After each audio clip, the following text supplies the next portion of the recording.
In Way of the Samurai 3, we've jumped forward a console generation and traded the dying breaths of the samurai class for a time they reigned supreme. Japan's tumultuous Warring States era. Released 5 years after its predecessor, the third entry further doubles down on the weapons, the endings, and acquires a unique brand of wacky samurai shenanigans to produce arguably the strongest game in the series. With 22 endings, over 100 weapons, multiple factions, weapon forging, a new sudden judgment system, and much more, the war-torn region of Amana offers greater freedom and chaos than ever before. So let's get into it.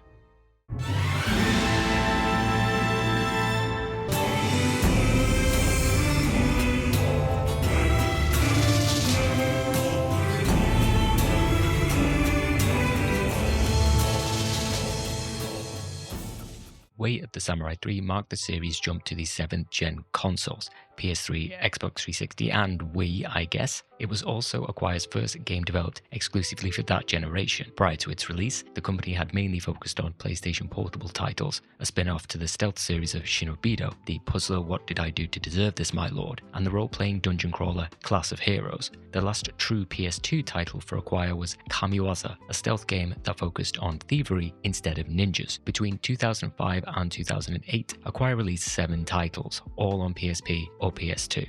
Non-continuing Way of the Samurai. During that period, it may have appeared like Acquire had forgotten the series. In reality, it was put on the back burner in favour of other projects. The PSP ecosystem was still relatively thriving in Japan, and with the focus shifting to outputting multiple smaller low-budget titles for that console, coupled with a return to the ninja formula, Way of the Samurai 3 would be silently chipped away at in the ensuing years. In a really insightful interview on Crytek's website of all places, Way of the Samurai 3's director Kojiro Endo digs into the game's background and development goals. Unfortunately, time waits for no man writing a retrospective on a niche game series, so nothing past the first page of the interview remains. It's even been wiped from the Wayback Machine. I can still dig through the partial remains for some scraps though. Kojiro says that from the initial planning stages, Way of the Samurai 3 took 5 years to develop. It kicked off as soon as development on the second game finished until Samurai Western had been shipped. Once the team had a completed project proposal ready to go, actual dev time took around 2.5 years. Way of the Samurai 3 would also utilize the Gameflow engine. If you've heard of the engine, chances are that you will strongly associate it with Bethesda games. How goes it? I've been better. I hope things get better. The engine would lay the foundation for the Creation Engine, which still powers Bethesda's titles to this day. Gamebryo was also utilized for other titles like Rockstar's Bully and Atlas's Catherine. For Way of the Samurai 3, the aim was to take the best features from the first 2 games and combine them with new systems and player actions in service to a greater sense of player freedom. 2 cornerstones of this player freedom came in the form of the introduction of a new system and the ability to forge your own weapons. The former, dubbed Ikinari Sata in Japanese, didn't even get a real English translation. Ikinari is sudden, Sata is, among other things, judgment, sudden judgment. This allowed the player to either draw their sword or prostrate themselves during pretty much every cutscene in the entire game, oftentimes to little of no consequence. In some circumstances, it could carve open entire plot lines. If we were to mention a game series that was released a year after Way of the Samurai 3, which also had the ability for a player to affect certain cutscenes with a red option or a blue option, what game could I possibly be talking about? Mass Effect 2. Acquire beat BioWare to this mechanic by a year, though ME2 would implement it more smoothly. I'd never encountered the Paragon and Renegade contextual options in a game before playing ME2. Let's be clear, this isn't a QTE, which was popularized in the likes of Shenmue. Sorry, are you okay? Specifically, options that let you maneuver the story or express your character. For better and for worse, ME2 implemented it more skillfully than Way of the Samurai 3, but it is rather cool that Acquire had this system in the game a year earlier. Of the sudden judgment system, Kojiro says, this system allows a player a greater degree of expression, which is a cornerstone of the series. It's a way for players to more concretely define that notion of how would I portray my life as a samurai. Interestingly, both systems were created mainly for the same reason. They give players more agency in often static moments. The second foundational game pillar is much less groundbreaking. You get to make weapons now, yippee. Another defining feature, or should I say character, of the series is the location itself, as with Way of the Samurai 1 to 2 taking a leap back of 20 years or so. The last days of the samurai. The third game travels even further back in time. We're in the Sengoku era, known also as the Warring States period. It was a time of great upheaval in Japan. I first became acutely aware of the period years ago, when playing the first Samurai Warriors games. When people tend to think of Japanese history, their minds often drift to Edo Japan or the Warring States Japan. In an interview, Kojiro outlines why they settled on this particular slice of Japanese history. A lot of ideas came up, but we decided that the Warring States period of history, just like the late Edo period, had a distinct appeal that was easy to understand. Furthermore, while Way of the Samurai 2 focused on the comparatively slow-paced lives of normal people during the late Edo period, this time we focused on a story that unfolds in a turbulent world with a greater sense of urgency. We'll get more into the Sengoku Jidai when digging into the game itself, but the time period was the logical choice. China has its Han Dynasty, England has its Arthurian legend in Middle Ages, cultural historical touchstones that people have learned through osmosis. Add all these elements together and we have a different setting with a familiar vibe. The player is still very much in the director's seat of their own Jidaigeki adventure. The sudden judgment system, along with weapon creation, improved jobs, side activities, and a more player-controlled sense of progression. Wrapping around this is the game's combat, which introduced tons more weapons, while aiming to find a balance between the slightly more complex battle mechanics of the first game and oversimplification of the second entry. On top of all that, Way of the Samurai 3 debuted on new, at the time, hardware, utilizing the Gamebryo engine as its development foundation. Way of the Samurai 3 has quite the list of publishers upon its eventual release. Spike handled the Japanese release. Because Acquire had an existing relationship with FromSoft, I also assumed that they suggested the publishing company AgeTech, who specialized in bringing Japanese titles to North American PlayStation users, and had been responsible for publishing prior FromSoft titles like the Kingsfield games. For the North American 360 release, UFO Interactive, who'd brought titles like the Raiden series from over the pond, acted as publisher. Rising Star Games would help release the game in Europe, and later, Ghostlight would help release the PC port of the game. Because this is Acquire, you bet we're getting an enhanced PSP port of Way of the Samurai 3. It featured extra content like more partners to romance, and released a year and change after Way of the Samurai 3 in October 2009. The next natural step, back then at least, was after development,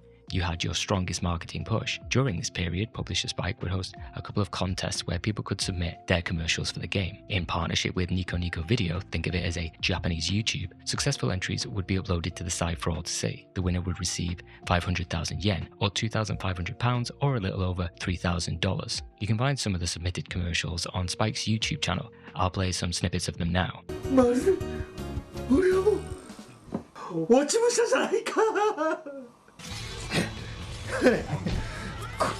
人事部長大根いっぱいある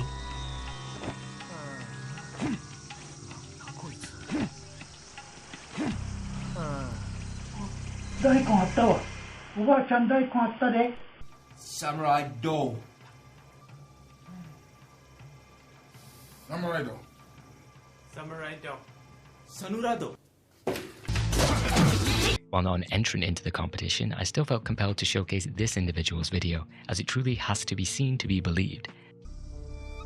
最後に、ここがかなり重要です。当侍と中の人の性格は関係ありません。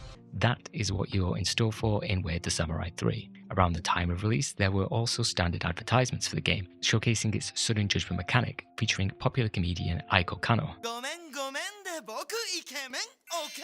Unfortunately, the Western marketing strips Way of the Samurai 3 of its individuality. That's not to say the Eastern advertising campaign also managed to make the combat look as boring and uninteresting as possible. Around this area, Japan's quirkiness in the West hadn't yet been realized as an actual marketing asset. During that time, we saw the Americanization of a lot of games media, but in particular, Japanese games of that generation. It wasn't really until Yakuza started to break into the mainstream that marketing departments finally realized that quirkiness was an actual asset, and this shift would take years. It wouldn't be until the mid-2010s would publishers come to embrace Japanese quirks as sellable. The divide was not only a detriment to the industry, but to Way of the Samurai 3 itself, as we'll see in its critical reception. A lot of valid criticism exists for Way of the Samurai 3. On Metacritic, the game sits at a middling 55. Reviews range from scathing to complimentary, from a directionless slog to a game that bestows the player with the freedom to shape their destiny. Some outlets, like D-Pad Reviews' Chris Morrill, did not vibe with Way of the Samurai 3's approach to player autonomy. The game suffers from a severe lack of direction, meaning most of your time will be spent traipsing the land in the hopes of stumbling into an activity. Others, such as Eurogamer's Dan Whitehead, found the game's playstyle dated. For a game based around warriors famed for their poise and grace, these shoddy mechanics do little to immerse you in their mindset. That's a pity, since trapped inside this rusty cage of antique coding, there's a game of considerable depth. Gavin McKenzie said, in issue 190 of Play, before bestowing Way of the Samurai 3 with 16%, Acquire has made a game, the selling point of which is that you're supposed to play it from beginning to end over and over. At least that would be the selling point if anyone of sound mind could possibly want to play this horrendous, embarrassing mess once, never mind several times. It's just not enjoyable in any conceivable way whatsoever. As you creep up the more middling reviews, sites like IGN and GameSpot did praise Way of the Samurai 3's distinctive choice-based system, but were critical of its lack of depth. Alongside this critique was a relatively small world, mediocre combat mechanics, and bare-bones systems. Of the complimentary reviews, the highest came from John Paul Jones's review for Game Watcher on the later version that was released on PC. Generously stuffed with quirky humour, a real love for the period, and more longevity than you can shake a bottle of sake at, Way of the Samurai 3 is certainly the best in the series and an easy recommendation to folks looking to lose themselves in a very different sort of adventure. Fundamentally, there are two factors at play. One is born from the reviewer's side, the other from Acquire's. One of the difficulties when critically evaluating anything is that there is a difference between what is objectively bad and something you do not vibe with. Someone with a deep love or knowledge for a certain genre would most probably have a different opinion than someone not as well versed. It's down to taste. That's why people often recommend, rather than review outlets, you should focus on a reviewer who has similar tastes to you. That's not to say there are games released which are universally praised and or have the ability to be an engaging experience regardless of the critic's usual preference, which is basically me weaseling out or defending what I'm about to say. Some people did not get Way of the Samurai 3. It's not their fault. The game does its damn best to be obfuscating or deliberately lethargic in allowing a player to experience its greatest strengths. I'll cover these positives and negatives, of which there are many, in more detail later on. For now, the impression that I was left with was that those who were willing to engage with Way of the Samurai 3 on its own terms came away with a stronger impression. Unfortunately, that second factor I mentioned is Acquire's aversion to onboarding, instead focusing on a diegetic approach that can leave players feeling lost and frustrated. So where does the truth lie? Somewhere between horrendous mess and best in the series. Way of the Samurai 3 rewards patience but tests it mercilessly. For those willing to meet the game on its terms, you're justly rewarded. For others, you'll bounce off it in the first hour. To understand why it clicks or doesn't, we need to explore Amana itself.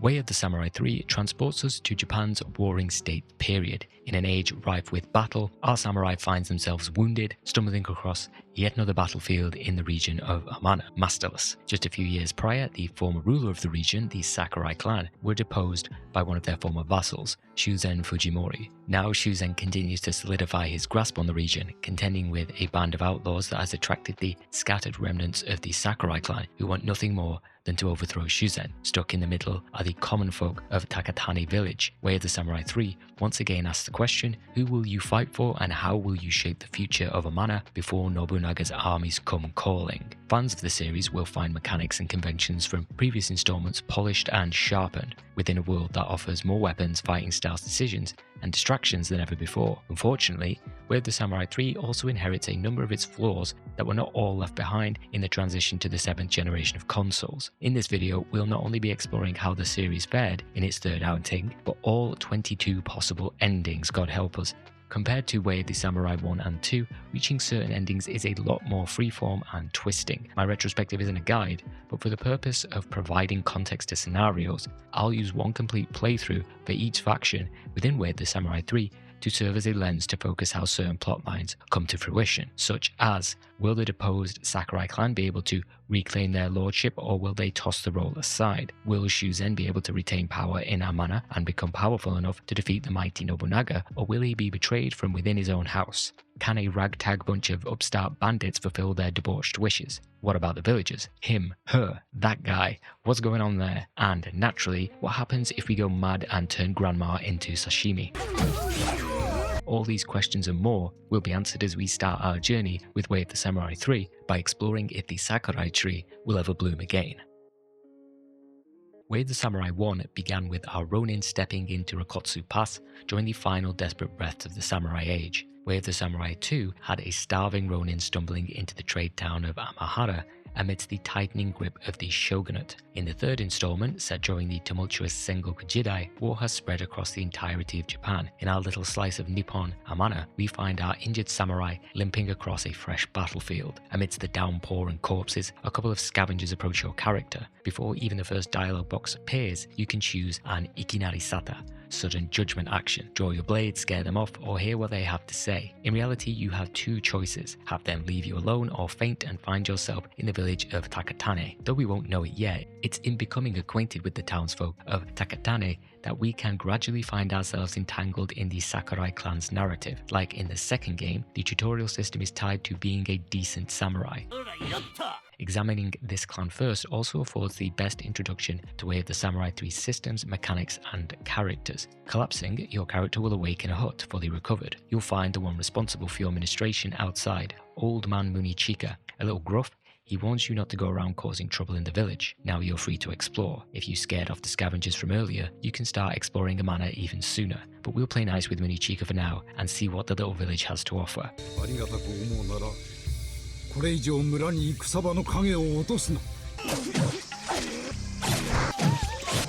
In most games, starting villages offer tutorial quests. You may foolishly believe that you are in store for some menial tasks to help out the inhabitants, maybe learn basic mechanics along the way. Like previous entries, you're once again out of luck. Not sure how items, combat, crafting, and other mechanics work? Hope you consulted the game manual. If you want to be onboarded into Way of the Samurai 3, you're going to have to work for it, as Way of the Samurai 2 relied on being a decent person in order to become familiar with several game mechanics. You are once again ushered in that direction. Down the stairs from Munichika's shack is a woman being harassed by two thugs. She asks for your help. You can help her, ignore her. One reviewer chose not to whip the thugs, missing out on what you can generously call a tutorial. If you step in, killing or knocking out the gang members, she'll offer up the most rudimentary information about the game. Where should I go? What should I do? She even tells you to head to some place called Guard Gate to find a 3-story pagoda if you want to learn about combat. In modern games, even the most diegetic of tutorials are baked into the opening of the game themselves. Think something like Kingdom Come Deliverance. The game itself is extremely open to the player,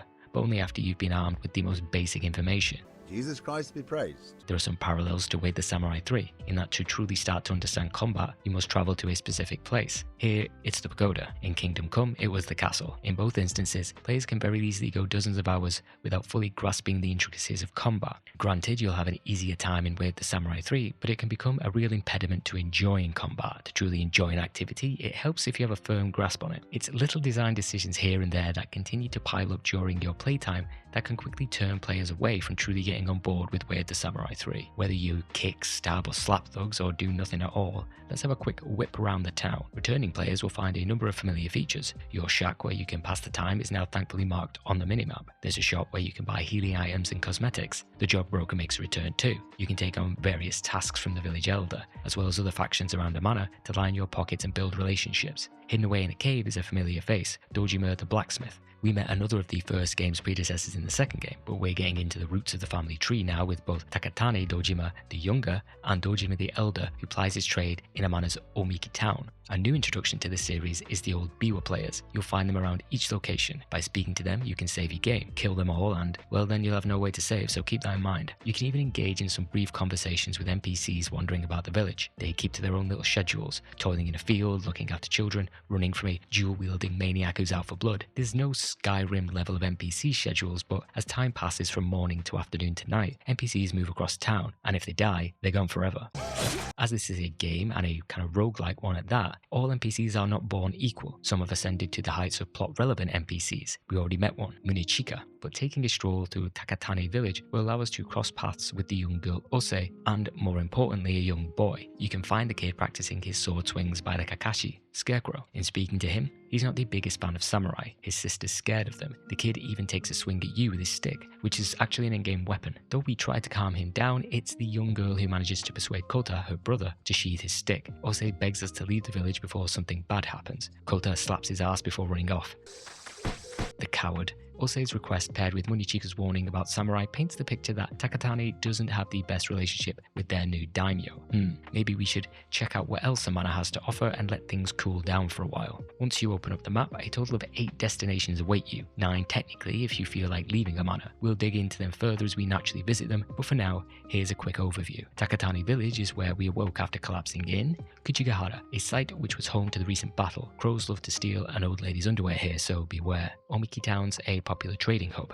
Dojima the Elder's here, along with shops and a potential serial killer. Castle Amana is where Lord Shuzen calls home. Sometimes a woman appears who wants to kill you. The road is a popular spot for runaway criminals and late-night cat meetings. Castle Minori is where you'll discover the local bandit population and late-night animal parties. Guard Gate has its dojo, special merchant, and ghosts. Finally, the posting station sports a few good shops and a cook who wants you to slice up a tuna. Another new element added to the map screen is Inklings. These are a sign that if you go to a certain location, there will be an event. These can happen automatically or must be triggered by the player. Inklings can occur at both day and night. In my Way of the Samurai 2 retrospective, I skirted around claiming a mechanic like Inklings was needed. I argued for a diary system or way to know what events you had or had not participated in. That way you nurtured a sense of wonder and anticipation for a new playthrough. I'll explore the positives and negatives of the Inkling system later. For now, let's try to conjure a conceptual image. I compared Way of the Samurai 2 to a journey in which you could take a train, hopping on and off at different stops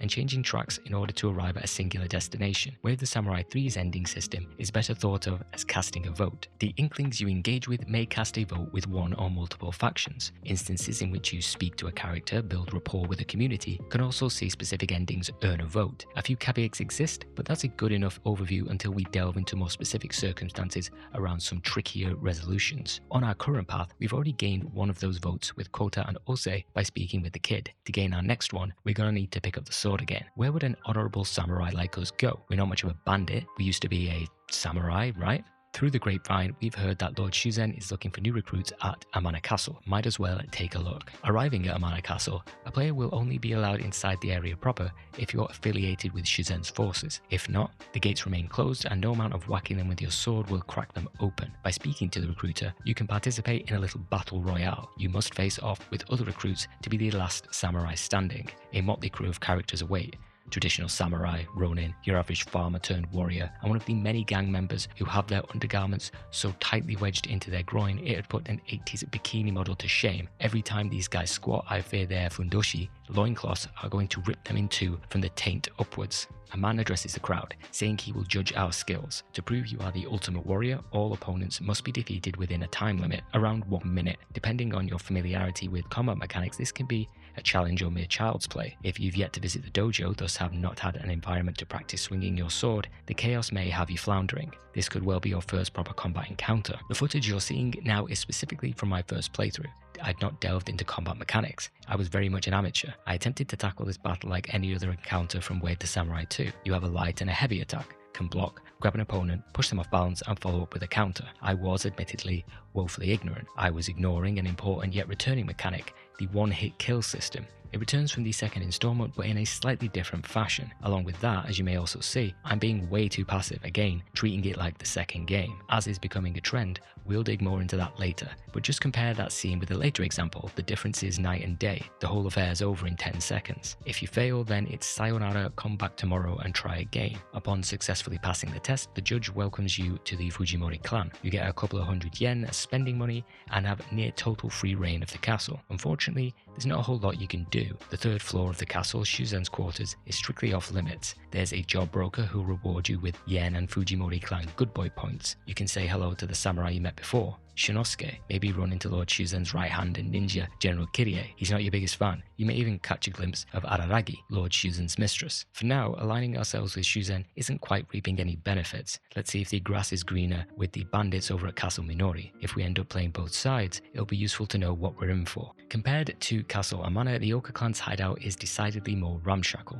Parts of broken wagons, rocks and various bits of wood have all been grafted onto the outer fortifications of the castle in the hopes of providing a suggestion of defense. Like with Shuzen, Minori's leader won't just let our ronin wander in. We're going to have to fight to be accepted. By speaking to the guard sporting the helmet at the main gate, you can pit yourself against a few thugs in a similar test. Passing, which means reducing one of their HP bars to around halfway, will cause a woman, Itsuse, to investigate the commotion. She's aware of our skill and offers to introduce us to the big man, Genjiro Matsuzaki. He lays out the tenets of the Oka clan: enjoy life, drink sake, maybe chow down on veggies with the local animal populace. Along with the boss and Itsuse, a spear-wielding man, Yuma Umemiya is happy to have another samurai on board. With an extra hand, his ambition of defeating Shuzen Fujimori and, as he puts it, restoring the cherry blossoms to the land can come to fruition. Quite the opposite of what Genjiro was just saying about live, laugh, loving our time as a bandit. Within the confines of Castle Minori, you'll find Jiro, the bandit job broker. Itsuse, Yuma, and Genjiro will also wander around the encampment. The place can seem a little confusing and winding at times, which will come into play much later on. By now, it may be clear that both Itsuse and Yuma's reasons for teaming up with Genjiro may be somewhat at odds with what their leader desires. Keep that in the back of your mind. Next up, time for a road trip at The Road, one of the most distinct and quite beautiful areas in the game. Several winding paths will take you by a waterfall, temple and small graveyard. Poke around enough and you can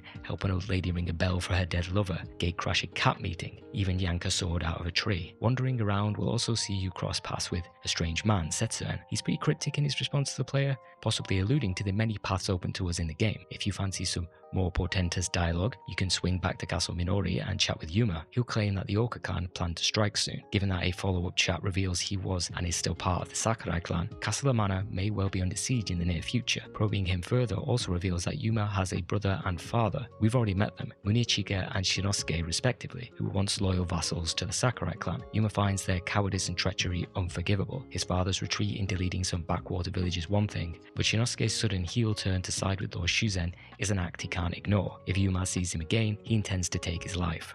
If you're playing blind, this missable and somewhat incidental scene may have caught you off guard. A number of interesting questions may be floating around your head. Why did Munichika not continue to fight? Why did Shinosuke so readily turn on the clan he had once served loyally? If you'd read the game's manual way back when Way of the Samurai 3 was released, this familiar connection would have been unfortunately spoiled. It's a shame because one of the joys of playing Way of the Samurai games is slowly piecing together the story and coming to understand how disparate narrative threads weave together. In our case, the connection between Yuma and Shinosuke caught our attention. If you take a stroll to Kujigahara, you can dig a little deeper. The area itself is more used as a staging ground for a number of important cutscenes, rather than a location with any significant value. You've got a few Biwa players, one who insists you whack him in the head before he'll allow you to save. Another addition that adds texture to the world is that there are always scavengers around the battlefield, looting the fallen samurai for any trinkets or armor to sell. You'll hear a woman reciting Namu Amida Butsu over and over again. One of the spearmen in Sekiro, once the castle is under assault from the Interior Ministry, also offers up this prayer. I suppose you could translate it as, Jesus, take the wheel. You're in a scary situation, so it's all in God's hands from here on out. Though not a nod to the first game, you'll also hear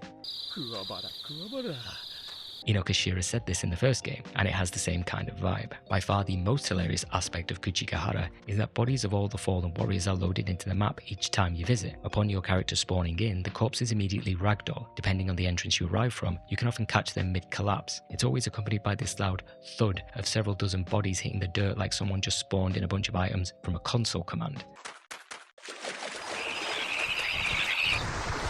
The way they act reminds me of the toys from Toy Story who, upon seeing a human, immediately go limp. It's as if prior to your character arriving in the area, they were all up and about having a party or something, and then one of them sees you and they're like, oh shit, he's coming back, everyone play dead.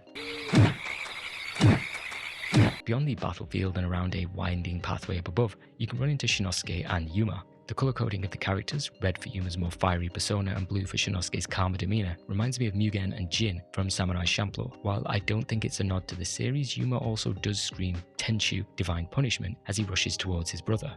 Tenchu! It's clear from their encounter that Shinosuke is the better warrior. Big Bro has no intention of killing Yuma, though the same can't be said for his little brother. Shinosuke's caught us spying but will allow us to leave. Quite a tangled web is being woven. Choosing to probe a little further, you can once again return to Kujigahara at night to find Shinosuke praying before a small statue. Then Ose, the girl from the village, suddenly appears. The two have some kind of relationship, but now it's unclear what exactly. She believes that what he's doing is causing the people of Amana to suffer. Shinosuke's claiming that the ends justify the means, that Ose has abandoned her family. Then he drops the line that has everything fall into place.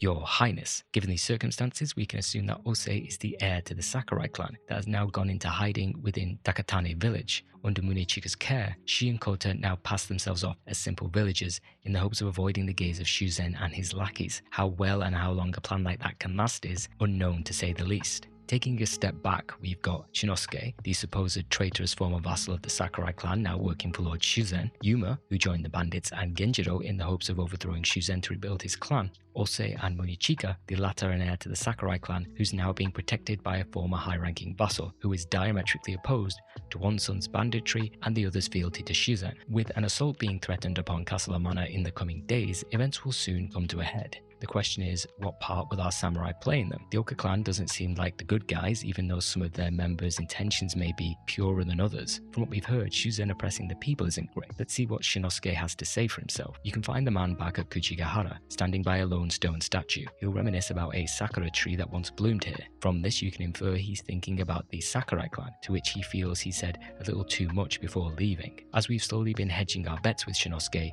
you can further enhance your bromance by teaming up with him to protect a cart of supplies travelling along the road.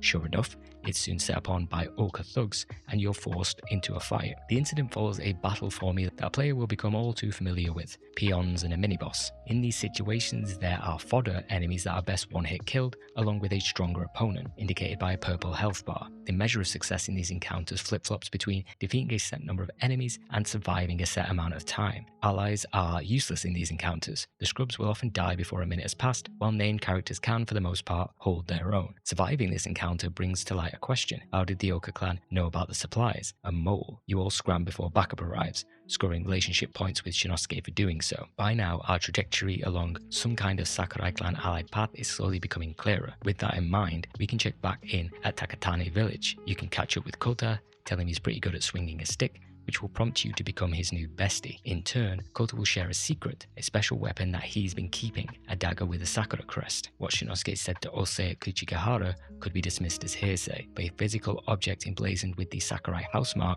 removes any doubt about their lineage. If you return to Castle Amana, you can encounter Kirie, Shuzen's head ninja, and Shinosuke having a lover's quarrel. From a narrative standpoint, this is a ludicrous scene. Shinosuke is walking around the castle with a little lunchbox he claims is for some medicine. Fine, why would Kirie get all pissy about that? Except the box has the Sakurai clan crest on it. What kind of idiot would claim that he's loyal to the new lord who overthrew his previous lord and then walk around with an item that can be construed as him still possessing lingering feelings for that deposed ruler? By all accounts, the battle wasn't that long ago. Shinosuke's rebuttal to Kirie's accusation is, oh, it's just a normal medicine box. Mate, that's like if when the Axis powers surrendered to the Allies in World War II, then some German guy starts walking around in a Gestapo uniform going, no, I don't care about Hitler and all that, I just think that this outfit really suits me. I'm well aware people like that not only existed and still to this day exist, but Shinosuke is being portrayed as a level-headed, calculating guy, possibly biding his time for a right moment to strike. Would he really be so stupid as to openly antagonize or draw suspicion from Kirie, who already does not like Shinosuke? The reason why Shinosuke is forced to temporarily sip on dum-dum juice is for the game to contrive an opportunity for the player. Shinosuke tells Kirie that he has no evidence for his claims that the man is a traitor. However, your samurai just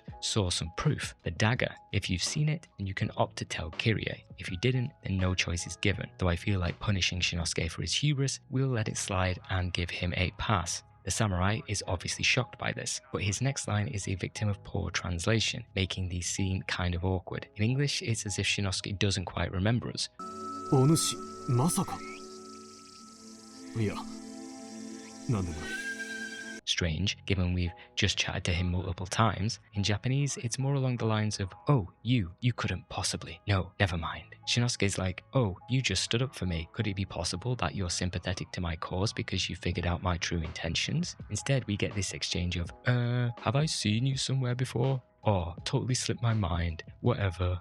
Anyway, we've certainly cast our lot in with Shinosuke by this point, so let's see where this path leads us. At night, you can find the man once again by the shrine in Kuchigahara. In speaking to him, you can discover that this statue acts as a burial mound for the fallen Lord Sakurai. Ironic, because the statue itself has been decapitated and the Lord's head is buried here. Shinosuke seemingly has been making a nightly pilgrimage to this makeshift grave, praying, lamenting his powerlessness to not stop his lord from being slaughtered at the hands of Shuzen. Believing he can trust us to have his back, Shinosuke will ask for our aid in the upcoming battle. Going at it alone may be impossible. However, us there may just tip the odds in his favour. We pledge our strength. Next comes Way of the Samurai 3's largest inflection point, the arrival of Nobunaga. When you next migrate to another location, several cutscenes play out, heralding Nobunaga's arrival. Unlike previous games, this is not determined by how much time has passed, but how many inklings you've activated. However, it is always the point where the game moves into its final act. A servant will announce the news to Shuzen. Nobunaga's arrival forces his hand. He must crush and or absorb his enemies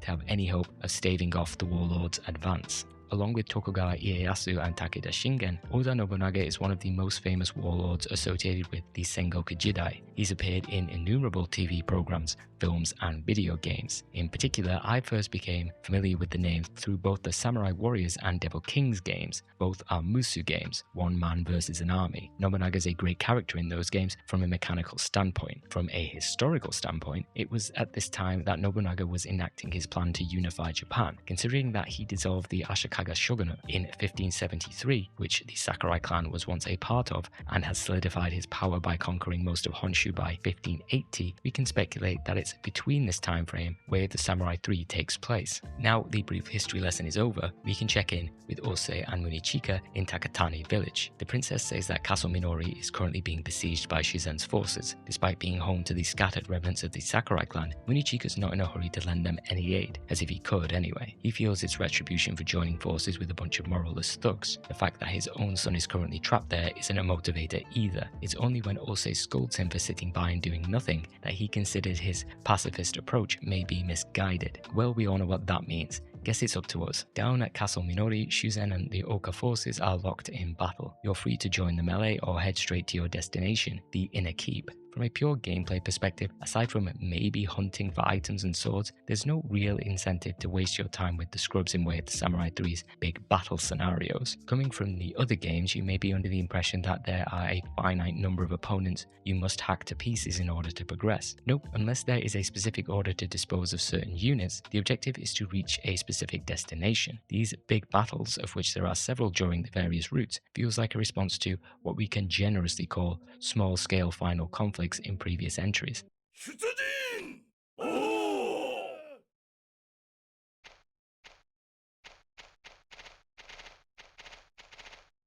Given its Gamebryo engine and more powerful hardware, the team could finally add a sense of scale to the final act. It's more for show than practicality, however. Along the way, you'll run into the Oka clan leader who's looking to sneak out the back door while everyone's busy. You can let him flee or take him down. I never once let him live. The fight can be a decent test of skill, not to mention Genjiro can drop a valuable resource, a golden egg. Can I offer you a nice egg in this trying time? Yeah, he's got an egg, you might.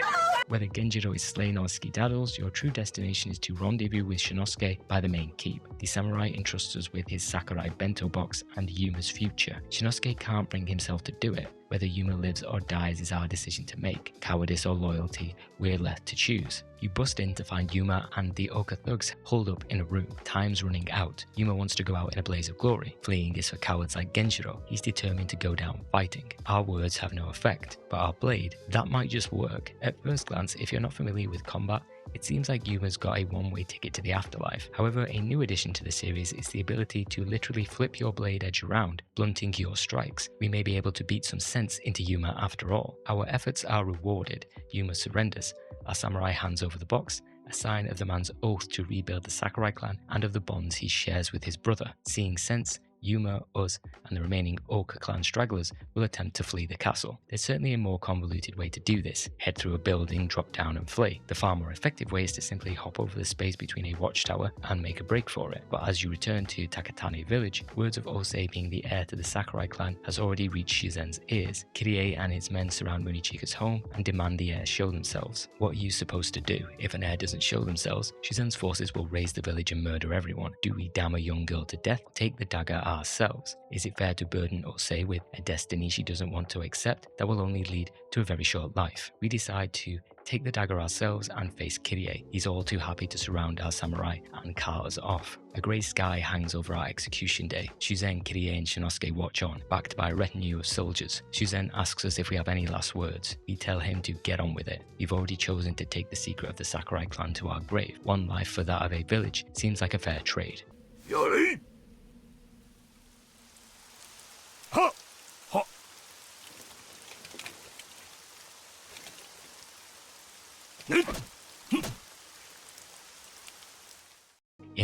our samurai's deeds become legend, a silent protector of Tatakane. And that is ending number 3. Only 20 more to go. Don't worry, I have no intention of going into that level of detail for the rest, but it should establish the flow of how a typical playthrough of Way of the Samurai 3 functions. While there are various routes and decisions that can result in a particular ending, the order and events that I showed give us a solid foundation to understand the mechanics behind all other conclusions. Before that, however, it's time we dig deeper into the game's combat.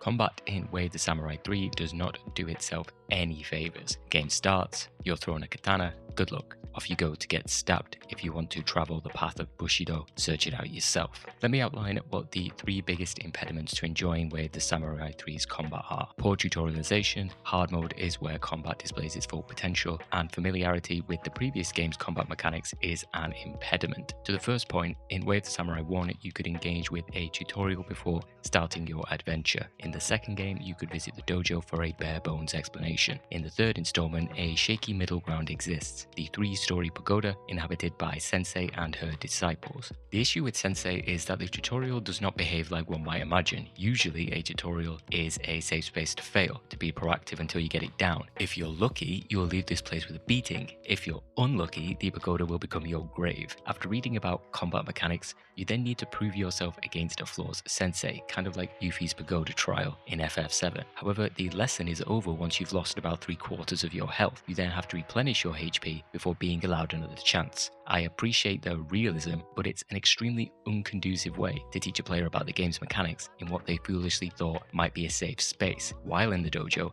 you'll be instructed on the basics: light and heavy attacks, blocking and parrying, instant kills, matching, push-pull mechanics, grabs, kicks, guard breaks, strafing, floating attacks, blasts, and finally counters. Previously, light and heavy attacks were interchangeable in their utility. Both strikes based on the weapon had a number of different attack strings. Now the majority of katanas, tantos, spears, etc. have a 3-swing light attack. That's it. The real damage is dealt with your heavy attacks. Light attacks are now pokes, ways to get chip damage. The new system encourages you to more heavily focus on creating openings and calculated moments to unleash your heavy attacks. Blocking remains mostly unchanged. Enemies can still break your guard with specific attacks, weapons still accumulate heat damage from both attacking and blocking. If the bar fills up, a section of your weapon's durability shatters. Parrying is still an essential aspect of combat, but due to the push-pull system, you are not relying on reading an opponent's swing direction, more so the icon above their head. If it's grey, they are open to being parried by pushing forward while blocking. If it's red,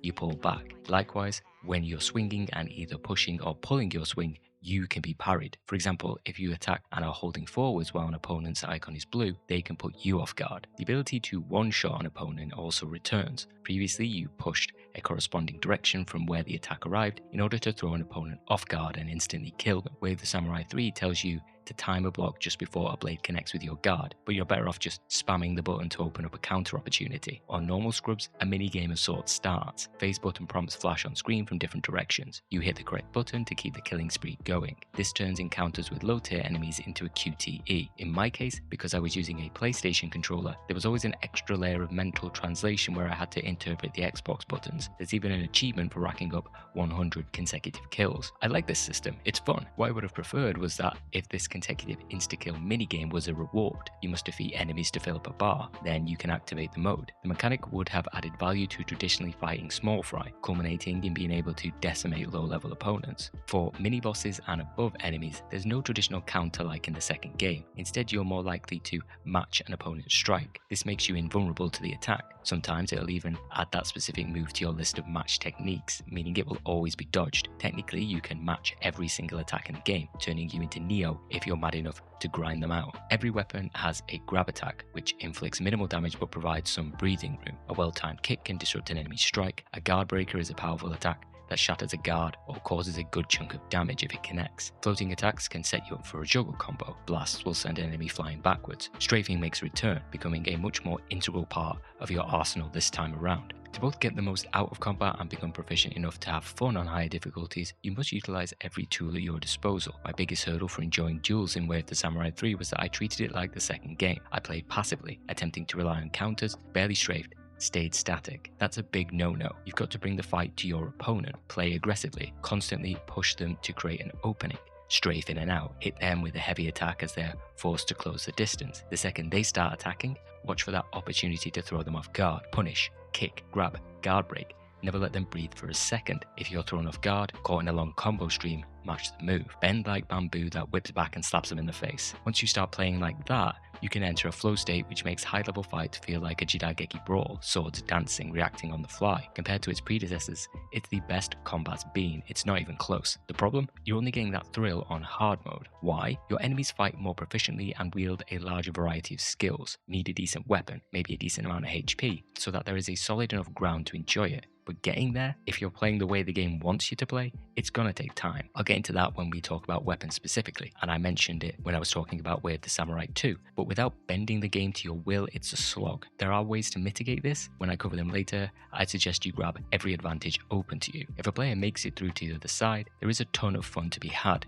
Weapons fundamentally change how you respond to encounters. It's like playing through a beat 'em up with dozens of characters at your disposal. A number of standout battles, strengthened by several endings' excellent run of boss encounters, would include the big dog himself, Shuzen Fujimori, a fantastic, aggressive battle. He's constantly pressing the player. Rocking up with your own Nitoryu's style, hacking away at each other in a cramped room makes it a breakneck brawl with nowhere to hide. Likewise, going up against Shinosuke is a classic samurai duel. He attacks in aggressive bursts with long combo strings that will mess up an unprepared player. Strafing across the tatami, knocking each other through the shoji doors is in these intense bursts of action. Picking up a fight with Kirie and all his ninja in that same room on a different path, having to change your battle plan to deal with a dozen agile ninja, forces you to constantly be aware of spacing. Attacks fly in from all directions. Reaching the top floor of the dojo and dueling with Sensei is another great battle. Along with Shuzen, it's technically the most skilled opponent in the game. Her weapon's awesome too. Complex combo strings, a great grab, a great way to cap off your training. Most reviews never experience this side of combat. Way of the Samurai 3 is meant to be played on easy to begin with. Through successive runs, you slowly become more powerful. The game, not just the combat, is an investment. If you're willing to put in the time, you're rewarded. This has been my biggest criticism throughout the series. Way of the Samurai throws up many different hurdles to stop a player from getting to the good stuff. Combine that with a lacking tutorial system, it's a recipe for a poor first impression. I understand these games are freeform. Get out there and discover, but you can't take that chance with one of the main mechanics that underpins the player's experience. Knowledge really is power. The RPG nature of the series is where discovery and self-direction should come into play, not with its core mechanics.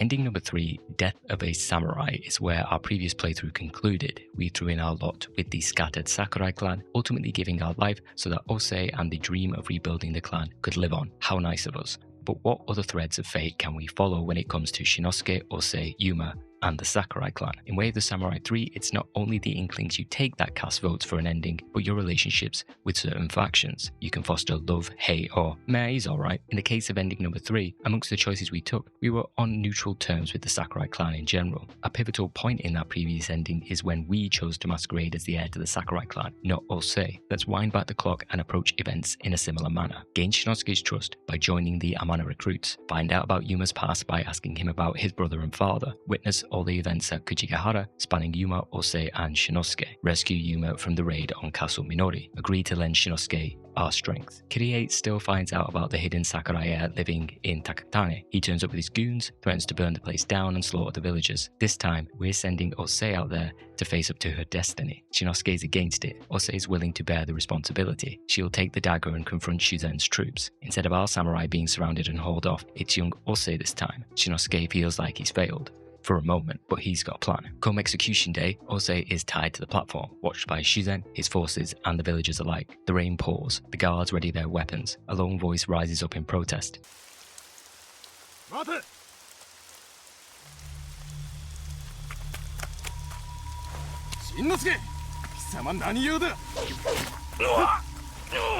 Shinosuke. He takes down a few guards, exposing his betrayal of Lord Shuzen. Now it's a lone samurai versus the might of the daimyo's forces. If only there were some brave soul out there to lend Shinosuke a hand, to come through during his time of need. You think that's us? Just because we pitched in and helped a guy a few times doesn't mean we're gonna just throw our life away. Come on, have you seen how many troops Shuzen has? No way we're a match for that. Shinosuke's on his own.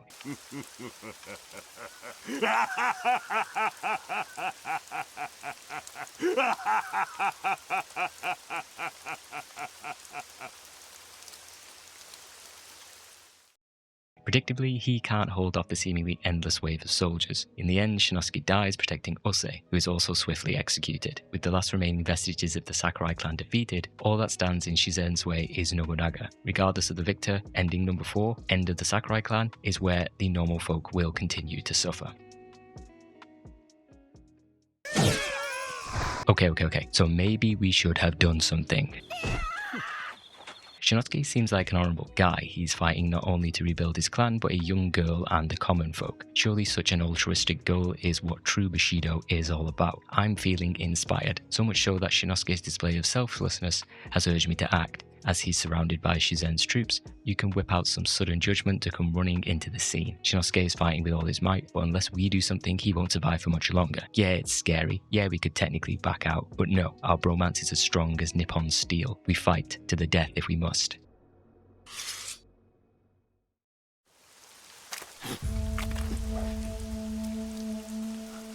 Nanto, この場に真の侍がいるとは思わなかった。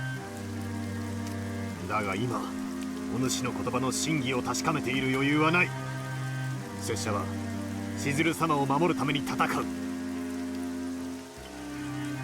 主の面倒までは見られんぞ。 While Ose chills from her pole, watching the carnage, we're simply instructed to eliminate Shuzen's forces. How many is anyone's guess? These guys will just keep on coming. If you've been out of practice with death blows, now's the time to polish them. This is another example of a scenario where I'm not sure if it's number of kills or time, but it took around 3 minutes until Shuzen's forces were finally defeated. Or so I thought. There's seemingly no end to them. More surround Shinosuke and the samurai. Shuzen's impressed, however. After witnessing such a display of skill, he's willing to make a deal. Wouldn't want to waste a good thing now. He'll forget this whole incident if we just pledge loyalty to Shuzen. A tempting offer. What's it gonna be? Between us, we've just cut down around 100 troops. I think we've got some juice left in the tank. Let's see how tough Shuzen really is. Apparently quite tough. We all just died. All that for nothing. Ending number 6, a song of defeat. Pretty apt naming. Ugh, so we need a win. So far we've been executed, or Ose has been executed, or we've ended up dying trying to stop someone from meeting the pointy end of a spear. Things aren't working so great with this Sakurai clan. In fact, I'm not sure I even want to be friends with Shinosuke any longer. He's responsible for dragging us into this whole mess. When Shuzen offers to forgive our transgressions, I say we take it. Now, Shinosuke's not going to be too fond of that decision. The man can't quite believe it as we supplicate ourselves in front of our new bestie. Friendship with Shinosuke over, now Shuzen is my best friend. A man alone once again, he swears to rebuild the Sakurai clan himself, but he has to get through us first. Not so easy is it, Shinosuke? In our new role as Shuzen's loyal lapdog, we'll take the fight to Nobunaga for ending number 13 with Shuzen 2. After that sudden heel turn, I've got quite the taste for shattering Shinosuke's world. Let's give the man another kick while he's down. But what could we possibly do that is worse than betraying him as he tries to rescue Ose? Maybe if we, and I'm just throwing it out there, we were to... Oh, that's got a sting. And right in front of Kota too. I bet neither of them saw that coming. What's that, Kota? Not slapping your ass at me now, are you, you little punk? Look at me the wrong way and you're next, buddy. She dropped some fish too, pretty handy. Just better give her a few more kicks to make sure she's really departed this mortal coil. Ose, why are you still talking? Corpses don't talk. Let me just whip out the old katanas again. You're making this whole ordeal harder than it has to be, princess. Well, she won't shut up, but I'm quite sure we got the job done. You can swing by Munichika, who's like, how many people are you planning to kill, mate? And you can be like, I won't cause any trouble. Honest, Munichika's still kind of zen about the whole ordeal, like, reflect on your thoughts. Bro, I just indiscriminately slew the heir to the Sakurai clan and you're like, well, life moves in mysterious ways. As an aside, I played my samurai a little unhinged this time around. I need to be careful. If the bloodlust becomes too much, Murderbot's long-lost ancestor could be resurrected.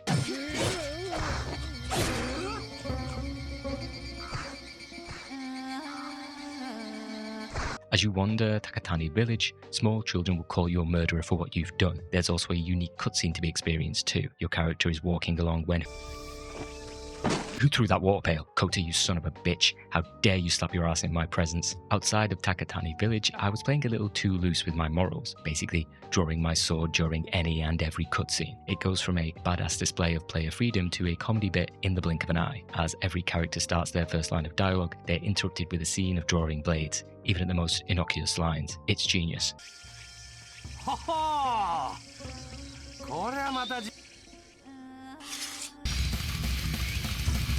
With Osei dead, if you gain access to Amana Castle, there's a scene with Kirie and Shinosuke. It's not much, but Shinosuke's been visiting Takatani village, helping him out, further stoking Kirie's suspicions. And after you've gone about whatever other business passes the time and inklings, after the Nobunaga event, a lone event will occur in Takatani village. Shinosuke's visits weren't just to extend his sympathies, he was on the hunt for a killer. Now he's found him. In senselessly slaughtering Osei for a piece of fish no less, we have crushed Shinosuke's dream of rebuilding the clan he pledged his life to. He will have his vengeance, or die trying.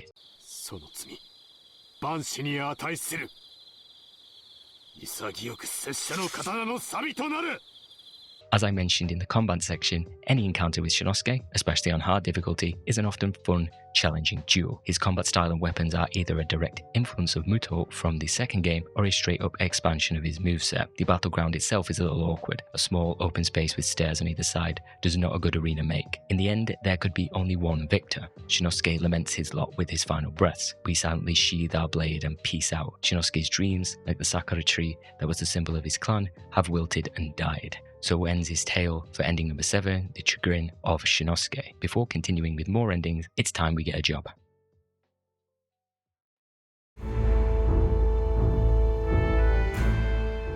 Job brokers return from Way of the Samurai 2, slightly improved but still tedious. The positives are that jobs are slightly more varied, often quite hilarious, and can be more quickly completed. The negatives are a number of tasks are time consuming and don't pay all that well. The job brokers themselves are there to answer the questions, what should the player be doing when not following an inkling? And how can a player make money? There are a total of 4 job brokers. Elder Misai at Takatani Village, Overseer Oryo at Omiki Town, Commander Kiyonari at Amana Castle, and Job Leader Joji at Minori Castle. All of them have relationships to their various factions. In doing jobs with them and building their relationships, you will earn money and, on occasion, open up a unique quest upon reaching a certain threshold. Job content varies by broker. The simpler missions you'll be tested with at the start can be finding the Elder's lost underwear, giving a beating to a criminal, delivering a letter to a contact, finding a lost dog. Upon receiving a job, you go to a specific location to find or beat the person in question. Sometimes this can be quite amusing. Elder Misai's panties are often on the ground in Kuchigahara of all places, but if you try to go back the way you came, a crow will snatch up the panties and the mission fails. In a mission for Kiyonari, you will attempt to apprehend a suspect based on a clue the commander gives to you. You follow the person in question, of which there are 3 suspects, and try to figure out which one it is. It can be quite tedious, but I love the delivery of one of the suspects who just screams all the time while making up inane songs.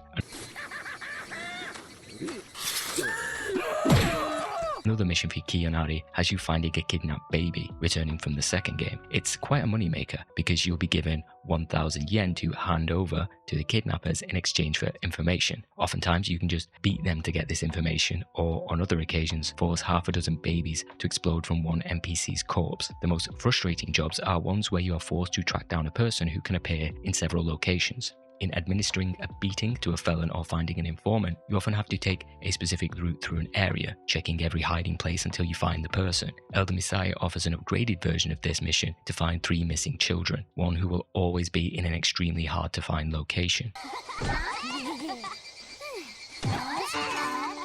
By continuously taking on jobs from certain job brokers like Georgie and Kiyonari, a unique duel with them will open up. Here you can gain access to a unique sword. While much less tedious than in Way of the Samurai 2, it is really not worth your time. For every amusing or relatively short mission, there will be a longer, more tedious alternative. Depending on how you wish to play Way of the Samurai 3, this could be the only way of generating income. Sure, you could just zone out and grind missions for an hour or so to amass close to your max total of 99,999 yen, but the real kicker is realizing how easy that money can quickly vanish. Upgrading your weapon, buying scrolls to learn skills, items to increase your HP, for example. My view on the job system connects to broader progression issues, which I'll save for a discussion later on. While certainly superior to Way of the Samurai 2 in terms of variety and general enjoyability, it's still a necessary evil in a game that would have benefited from giving players options outside of the job broker to make money. Technically, there are a number of other activities that you can squeeze some yen out of, but aside from just one, they are not worth your time. Filleting a tuna is by far the best in cost performance. You have 2 minutes to slash a fish, succeed in under a minute or so, and you're rewarded with 600 yen. Compared to vegetable slashing, which damages your health and pays terribly, it's no contest. Go ring a bell if you want, get a couple of hundred yen. Positioned as more quirky side activities than any real means of lining your pockets, a player is much better off referring to the wisdom of the internet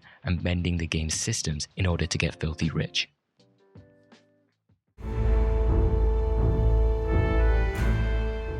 watching Shinosuke fight to the death to protect Ose, duel with us to avenge her senseless slaughter, rebel against the very vassal lord he'd allied with, biding his time, it's enough to foster regret. Maybe I even feel a little guilty. His devotion is infectious. Surely there's some way to help him fulfill his dream. In that pivotal moment, just as Kirie and Shuzen's forces have encircled Munichika's house, where ourselves, Ose and Shinosuke are hiding, there's another crucial decision. A decision our character can make that will persuade Ose to take up her role as the heir of the Sakurai clan. Ose pulls a Luke from Tales of the Abyss, cutting her hair to symbolize rebirth. With the Sakurai clan's dagger, Ose shears her locks, symbolically ending the life of Ose to become Princess Shizuru once again. This time, instead of ourselves or Ose throwing themselves at the mercy of Kirie and his men, Shinosuke entrusts us with Ose's life while he confronts the hounds clawing at the door. In this ending, Yuma survives. Our samurai and Ose are able to rendezvous with him. Shinosuke's brother laments his own ignorance. He vows to make for Kuchigahara and mount a rescue. Shinosuke is stoic when faced with his imminent death. He tells Shuzen to get on with it, but we might have something to say about that. During a zoom in that can either look like some true Kino shit or laughable, depending on how you're dressed, Ose, Yuma, and a few Orca stragglers join your ranks. Despite Shinosuke declaring it all a trap, we need the man to rebuild Sakurai clan. Justice is on our side, so surely we can't lose. You could spend time hacking at random soldiers, but your actual objective is freeing Shinosuke from the executioner's block. Then you start hacking away at Fujimura cannon fodder for a few minutes until the game decides that's enough. A nicely choreographed battle scene is your reward for hacking down a bunch of thugs. Shuzen is nowhere to be found, which will see your motley crew of rebels lay siege to the castle. Amana is often the scene for a final showdown among multiple storylines. It is the Autogang HQ or Bridge of Fate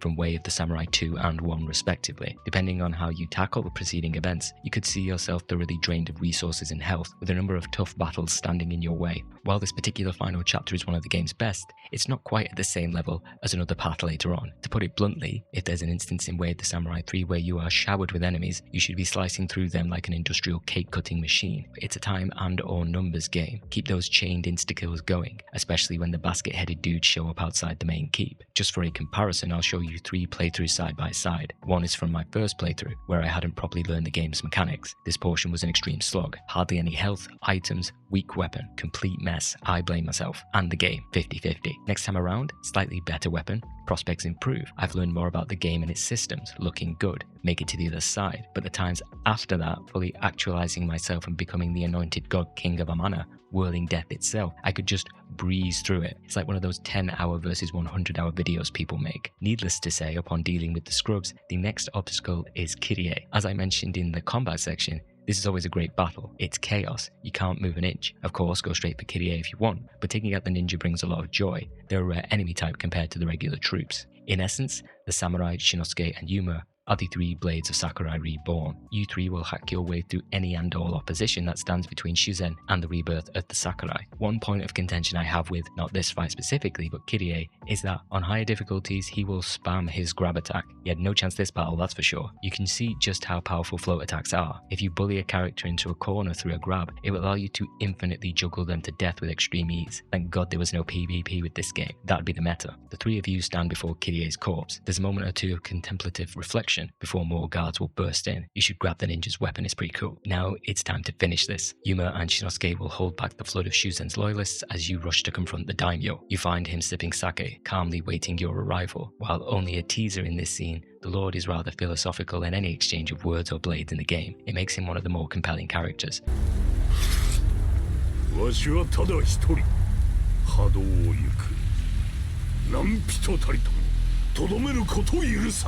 Shuzen is also one of the most compelling duels. Going in order of endings, if it just so happened to fall that way for you, this may be the first time you've faced Shuzen. Compared to the scrubs and even mini-bosses thus far, he's a significant step up in difficulty. Owing to the tight space and Shuzen's unrelenting strikes, quickly becoming overwhelmed is the norm. He's one of the best encounters, particularly on higher difficulties. Shuzen is gracious in defeat. While I'll explore characters further later on, even from this brief encounter, strength at any price, in order to protect Amana and expand his domain, is what drives the daimyo. If he is defeated, it means he was weaker. Now that we, and by extension the princess, have proved martial prowess, Shuzen wishes for us to keep fighting.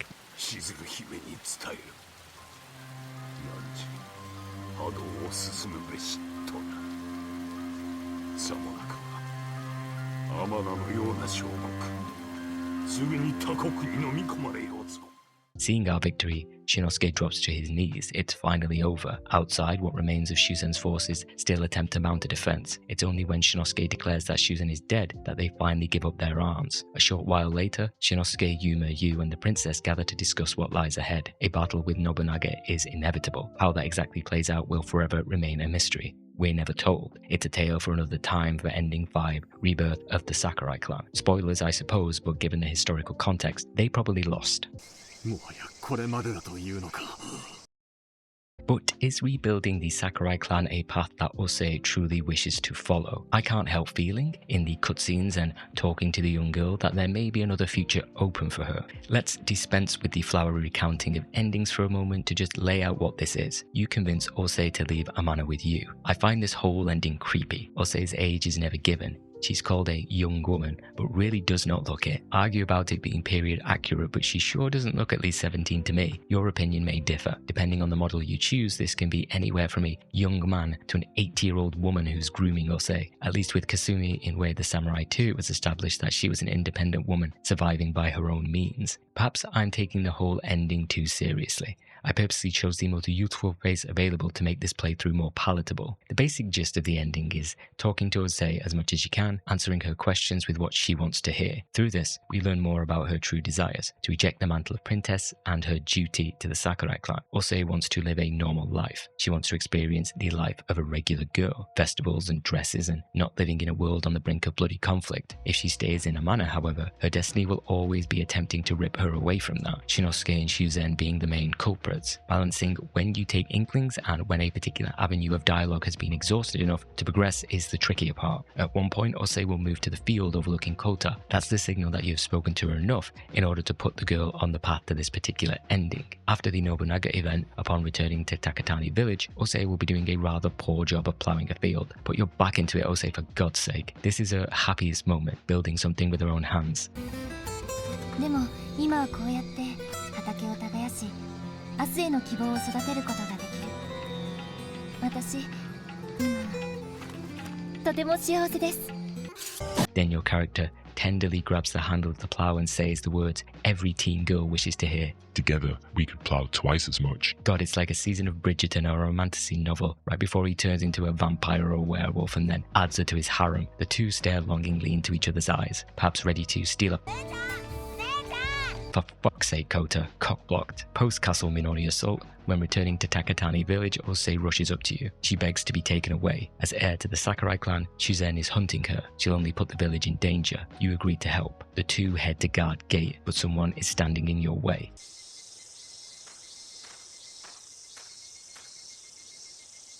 しんのすけ様。あなたをこのまま行かせるわけにはいかぬ。 Shinosuke. He beseeches Ose to please come back with men, please. A little translation error there. She wants to live as a simple villager Ose, regardless of the work that Shinosuke has done, allying with Shuzen, bringing dishonor to his name. In fact, he claims that you've manipulated Ose. If you weren't in the picture, it'd all be fine. So you fight. It's another Shinosuke duel, so you're in for a good time. Two options are available, kill him or don't. Given that we've committed to taking Ose away, finishing Shinosuke off for good feels like the most narratively satisfying conclusion. It adds further weight to the girl's decision. Shinosuke dies, lamenting his failed dream of restoring the Sakurai clan. We're now entrusted with keeping Princess Shizuru safe wherever our path may lead. Both you and Ose head through the checkpoint, onward to live a life free from Amana and her responsibilities. Ending 2 with Ose achieved. Now let's tackle the final path for the Sakurai clan, ending number 8. Both this ending and the previous one sparked some strong internal discussion and raised some rather deep questions I'll get into later on when we reflect on Way of the Samurai 3's endings and narratives. In short, this conclusion is yet another branching path you can take after having allied yourself with the Sakurai clan. Shuzen's forces surround Munichika's house. Previously, we'd escaped with Ose, claimed ourselves as heir to the Sakurai clan, and even sent the young princess to her death. Now, however, we're taking a different tack. Ose refuses to take up the mantle of Sakurai heir. She doesn't wish to fight, to embrace her destiny. The Sakurai legacy is destined to fade, but if there were a certain someone willing to fight, to grasp that responsibility, it might live again. In order for that to happen,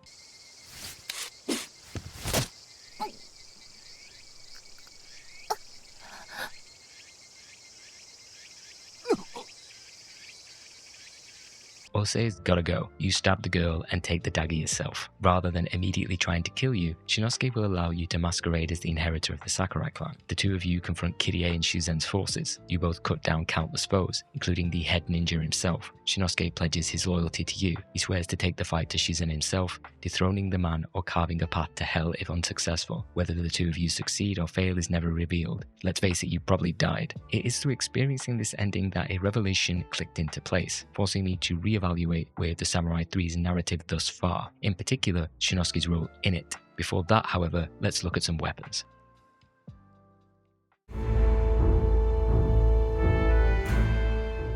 For some perspective, the official guidebook for Way of the Samurai 3 is 344 Kindle pages long. Over 100 pages in that guide are dedicated to the game's weapons. One sword equals one page. If you thought choice paralysis was bad in Way of the Samurai 2, it's taken up a notch. And there's spears now, and barehanded. Each weapon occupies one of several stances: upper, middle, lower, side, draw, single, ninja, and spear. It also has a number of associated stats: attack, defense, quality, and durability. Weight is a new addition. Ranging from 0 to 3, this adds a speed modifier to the weapon. 0 is the lightest, therefore quickest, and 3 is the slowest. Weight is not fixed for any blade, which is why you should always be hunting for zeros. Whether you buy a weapon from a shop or, more likely, pick one up from a fallen enemy, its stats are randomized. In addition to that, the game's difficulty also gates some of the swords available. If you're hunting for a particular sword a character such as Shinosuke or Itsuse uses, then you may need to farm them on higher difficulties. Coming from previous entries, the way in which you upgrade a sword has not changed. Weapons gain XP when you use them. This XP levels up the blade, thus unlocking more moves for it. However, a frustrating aspect is that learning a sword's moves is only relevant to that specific sword in your possession. If you level up your starting sword and then purchase a new version of that sword, you must learn all its moves once again. The game throws a ton of different swords at you during a playthrough. While you can only hold 3 at a time, you can store surplus blades in the sword safe at your home. Selling blades is even a possibility in the third entry, though it generates so little money it's practically worthless. Once you have found a weapon that you like, you'll want to upgrade it. This can be done via one of the Dojima brothers. A sword's quality dictates how many times you can upgrade it normally. Upgrading beyond this will see the cost triple, if not quadruple. For higher quality swords, fully enhancing a weapon can cost anywhere from 20 to 30,000 yen. Not cheap. Typically, you can nearly double the quality of a sword. It may be cheaper to purchase items like sword oil, though it's significantly less effective than normal upgrades. There's also an element of randomness when you visit the smithy. After a session, you can choose to re-roll in the hopes of getting a larger increase to whichever attribute you want to enhance. The final push of enhancing a blade is to get it appraised. You can base this on factors such as a weapon's quality or kills, which then provides a flat bonus to a stat. A number of weapons can potentially cap out between 120 and 200 damage. An aspect of the weapon system in the game I felt much more keenly this time around is the micro variations in how different weapons under certain stances play. This can range from an added attack here or slight variation of a heavy attack there, all the way to entirely unique combo strings and abilities that cause weapons to play extremely differently. Part of the joy is found in discovering a weapon's initial style that you gravitate towards, let's say Itsuse's particular sword, and then farming her upgraded version to reach its full potential, or collecting as many draw stand style blades and comparing which one has the combination of skills that you most prefer. This is an extremely fun and deep weapon system that provides a player with so much variation in how they can approach each playthrough. A particular favourite style for me, as it was in the previous games, is dual wielding. It comes in 2 forms, standard and in ninja blades. The former style was first introduced in Way of the Samurai 2. It plays even better now. Any 2 swords can be chosen for dual wielding, making the damage output and durability insane. The moveset is a true power fantasy. Floating attacks, guard breakers, grads, long combo strings. You can tear through late game bosses with ease. Draw stance weapons were also a favourite. Speed, power, but low durability. Finding a fun moveset with this weapon was a real joy, and you can even pick up Hanzaimon's katana from the second game. I wasn't much of a fan of spears. I found them all too slow and their moveset rather uninteresting. I can say the same for the dual ninjato too. Yes, they're quick, but their damage output can be extremely low, causing battles to drag. Single-handed ninjato blades are another story, however. They often have great combos and ways to stun-lock opponents. The footage has probably shown and will show a number of weapons from various stances in action. There are so many fun and interesting blades that it's difficult to count. This variety combined with Way of the Samurai 3's combat is the game's strongest feature, which is why certain decisions still frustrate me. Firstly, the fact that unlocking moves is tied to a single weapon is ludicrous. If I spent time unlocking moves, which is an investment if you're not buying scrolls, that should carry over to any variation of that sword. There are just far too many weapons in the game for that not to make sense. Secondly is the sense of weapon progression in general. I made the argument in my video on the second game, it still holds true. There should have been a pool of experience within a weapon stance that made it progressively easier to unlock moves when finding a new weapon.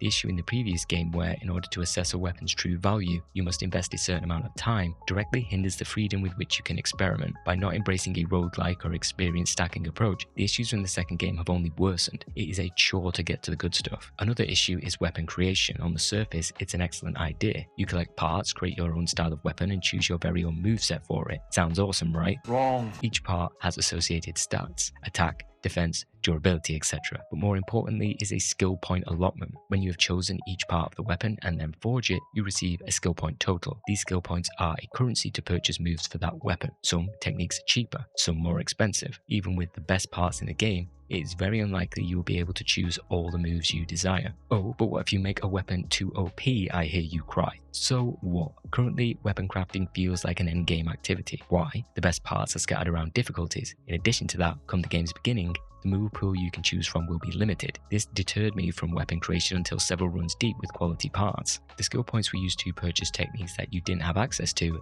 That I'd be on board with. In its current form, it's an artificial cap that prevents a player from making a weapon they want, which is its entire function. By finding the parts and unlocking the moves, you've already done the hard work. I see no reason why another limit is then imposed when it only serves to stop you reaping the benefits of methodically experimenting with swords and investing your time. The weapon creation system was one of my biggest disappointments in Way of the Samurai 3. For whatever reason, and seemingly only in this game series, Acquire wants to nickel and dime the player and turn every aspect of the game into a tedious slog. My fear is that it was done in a misguided attempt to inject the game with perceived longevity. In the end, it follows the frustrating trend of gatekeeping the player from accessing some of its most enjoyable parts.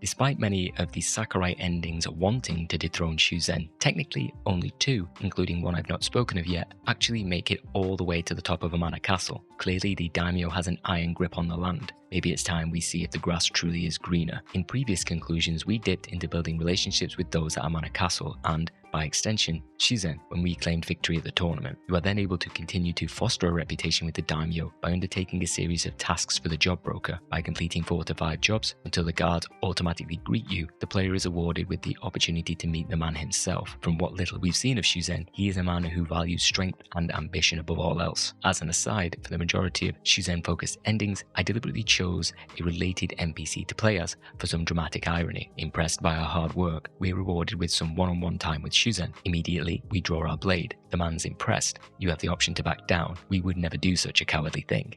Sir, このわしをどうしたい? わしは義手天名城主藤森修善であるぞ。 We're in it now. Shuzen respects the hustle. Having someone as bold as Ose-chan or some old lady in his ranks will prove most useful. Sometime later, another meeting with the daimyo will occur. On this occasion, his mistress, Araragi, will also be in attendance. Your samurai joins the man for a lad's night of drinking. This consists of him recounting his many accomplishments in battle and his plans of conquering Japan.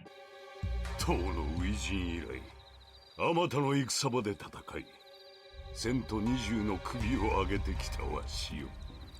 The event is a chance to soak up a little more of Shuzen's atmosphere and get a good measure of his character. If we help him in achieving his plans of domination, there'll be a handsome reward in it for us. Just after Nobunaga arrives, the little matter of dealing with Castle Minori remains. Depending on some circumstances I'm not 100% certain about, either a ninja commander or Kirie will lead the assault on the bandits. Not that it really matters. What does matter is how hilarious various character NPCs look against the backdrop of the battle. Let's say you choose a character with a smaller stature, they are forever gazing longingly at whoever's speaking like some enamored love interest. The assault on Minori Castle, of which we had previously been a neutral party, sees us firmly on the side of Shuzen. You can infiltrate via the front or rear exit. The latter is less of a hassle, and there's a fight with Yuma in it to boot.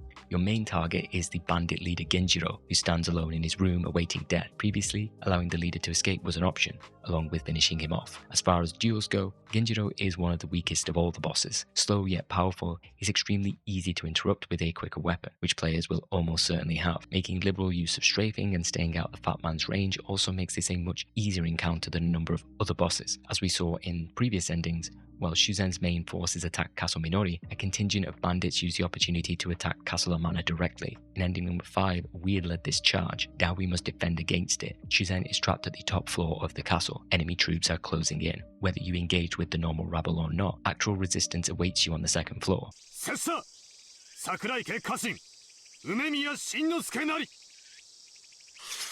Ima koso, Sakurai ke saikou no toki.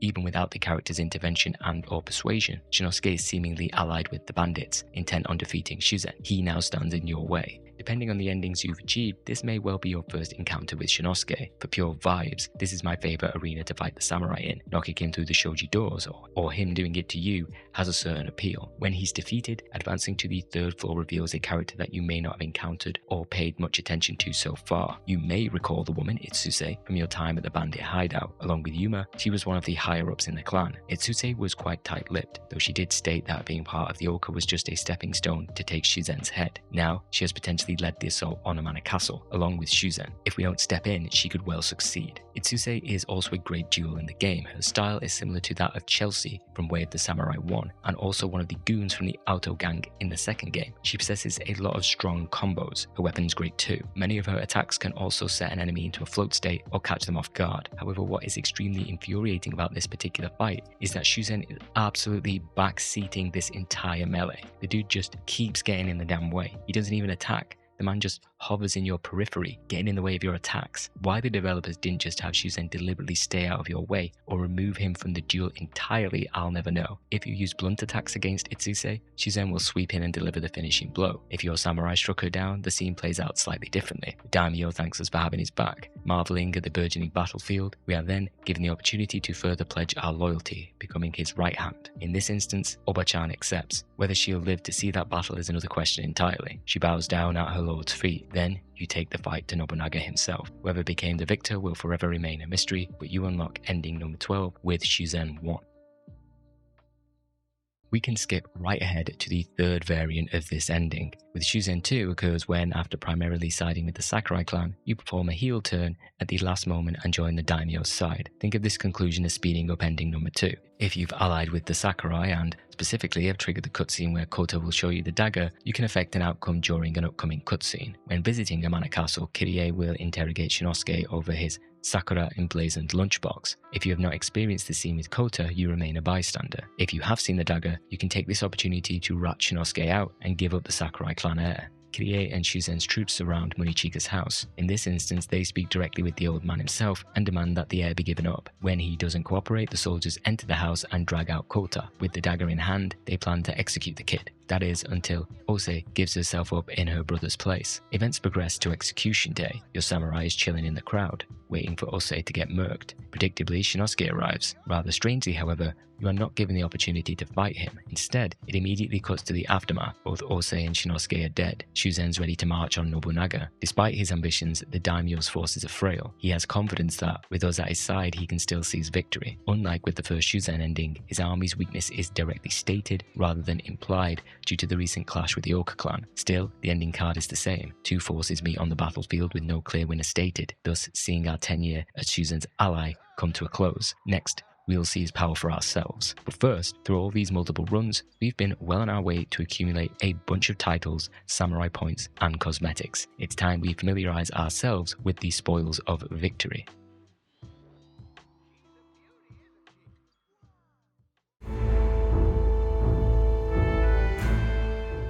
Titles, samurai points, and unlockables have become a series staple by now. Think of titles as an evaluation of how you complete a run. Samurai points are impacted by difficulty, while titles bestow a further points modifier. I'll put a screenshot from the official guide. All you really need to know is that from left to right, difficulty increases, and so too do the points that you receive. Titles come from completing various objectives, ranging from completing the game with varying percentages, clearing a game within a short time frame, only using your hands, sustaining very little damage, slaughtering everyone in Amana, not sleeping, and many more. A number of them are downright hilarious, such as bumping into Ose over 50 times, or slicing a woman's dress over 100 times. By far, the one that caught me off guard, as a sign of the times, was the Gay Samurai title, which you can achieve by bumping into men over 50 times. I immediately had to know what the original Japanese translation was. The female version in English is Horny Samurai. In Japanese, both are otokosuki and onaski, respectively. You could translate this as gay because a translation can be attractive to men and deemed as someone who frequently approaches men. Maybe man-eater or something like that would have worked better. I have no idea. Moving on swiftly to samurai points. At the end of a run, you will accrue a certain number of points depending on how you played. This can range from a few hundred to over 1,000 points. At certain thresholds, new cosmetics, heads and costumes will be unlocked. Hard and one-hit kill mode, as well as dual wielding and dual ninja blades act as rewards. Upon reaching 10,000 total points,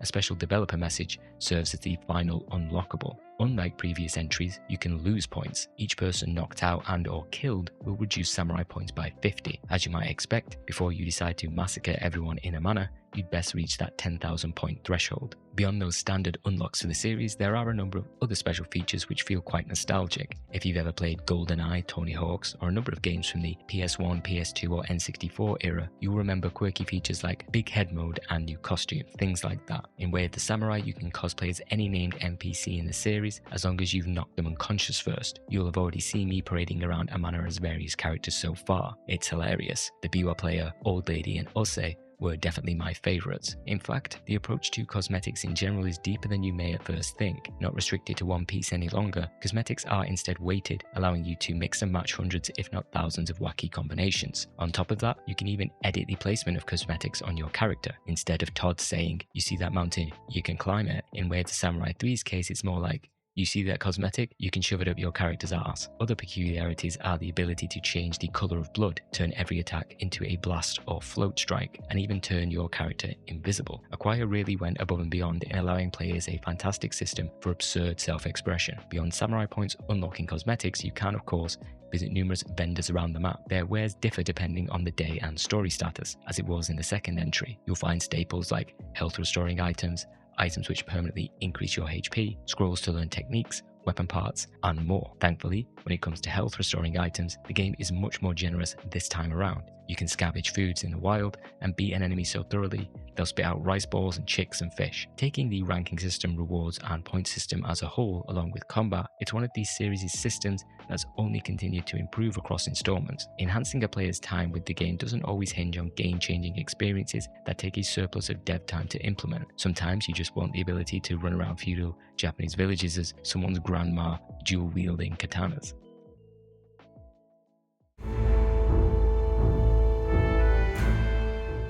So far, we've seen that in order to kill Shuzen, we must first gain access to him. This comes in the form of completing enough jobs for the castle job broker in order to speak to the guard, who will then open the doors to the castle's 3rd floor. In practice, you can then dispose of Shuzen whenever you like to bring the game to a close. However, there are a few specific points in which it's presented as a clear narrative choice. We've already seen where this choice is present during the first time we allied with Shuzen. After returning to the besieged castle, after cleaning up Castle Minori, defeating Shinosuke, and then slaying Itsuse, Little Ose has a choice: ally with Shuzen or rule the land alone. I'd say we've done a rather splendid job so far. You draw your blades, as does Shuzen. The two of you will fight to the death for the future of Amana. From a progression standpoint, this is by far one of my favourite endings. There are a slew of awesome boss battles in quick succession. Yuma, Genjiro, Shinosuke, Itsuse, and Shuzen. On hard difficulty especially, it creates an extremely varied test of skill against wildly different combat styles. In this particular playthrough,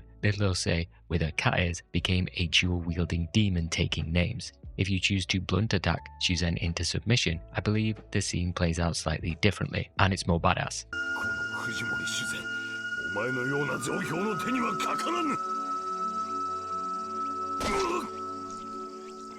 Humiliated by our supposed mercy, the daimyo will commit seppuku on the spot. While Kuraha's act in the second game possessed a much more somber air, this is straight up Jidaigeki Grindhouse. Say what you will about Shuzen, but the man's got balls. Kirie then comes rushing into the room. It looks and sounds like he's about to become the true final boss of this ending, but he suddenly pledges his fealty to the new Amana daimyo. Kirie is the magistrate Yasuno, of the third game, a little worm. Still, I don't particularly rate our chances of defeating Nobunaga and then potentially uniting the land. Neither does the game. I love how it says, as if talking smack, that Nobunaga conquered Amana in the blink of an eye. Guess leadership is a lot more than just slaying a handful of people in your way. Funny that. Ending 10 follows a similar path to the previous ending, yet you force a conclusion earlier on. In one of the rarer instances, a run can be brought to a close before the Nobunaga event. In cozying up to Shuzen, you must still complete several jobs in order to garner some face time. During the first meeting, a character will still posture by drawing their blades and smack talking, but it ends there. Shuzen is impressed by our moxie. Then events progress until the second meeting with Shuzen, where his mistress Araragi is in attendance. It's during this scene that we activate our sudden judgment. Despite being a little tipsy, Shuzen is all too willing to cross swords with us. For this run, I went with Shinosuke's skin purely because I felt like giving the guy some vicarious wish fulfillment. Unlike the previous encounter, I didn't purposely blunt my attacks in order to gain the alternate scene. On this occasion, Araragi had previously been in attendance. I assume she scuttled off and waited at the bottom of the stairs like a child, listening to their parents having a fight. In the aftermath, she'll waltz in the room. With Shuzen defeated, she does not have faith that Amana can halt the advance of Nobunaga's armies. The ending card is literally the same. Nobunaga comes calling and rolls us in no time. Not a great result. Perhaps the third variant of this conclusion can reveal a more positive ending. In this variation of dealing with Shuzen, we're taking Old Man Munichika for a spin. God knows he's not a fan of the daimyo either. This ending is extremely simple, so much so you can probably predict when and where we will end Shuzen's reign. In our very first meeting, you progress through the same rigmarole of displaying your strength through a couple of dialogue options until it's just you and Shuzen. Then, you just slash him. The same cutscene plays from the other times he was slain. Nobunaga marches on Amana. It's conquered. The end.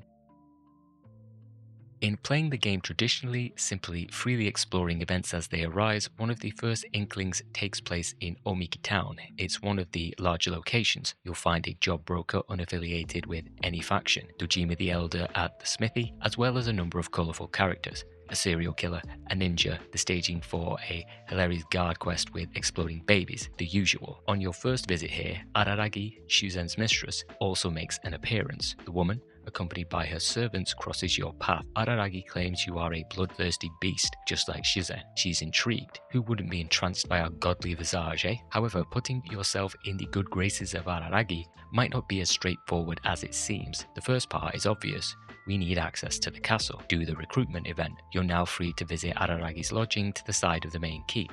You can make small talk. Events won't progress further with the woman if you also don't gain access to Shuzen via successfully completing multiple jobs. Also, if you haven't already noticed, I decided to cosplay these runs as Shuzen, or should I say the cooler Shuzen, because he's sporting a rather dapper falcon named Shuzen Jr. on his shoulder. We do everything together, even bow to a daimyo we plan to stab in the back.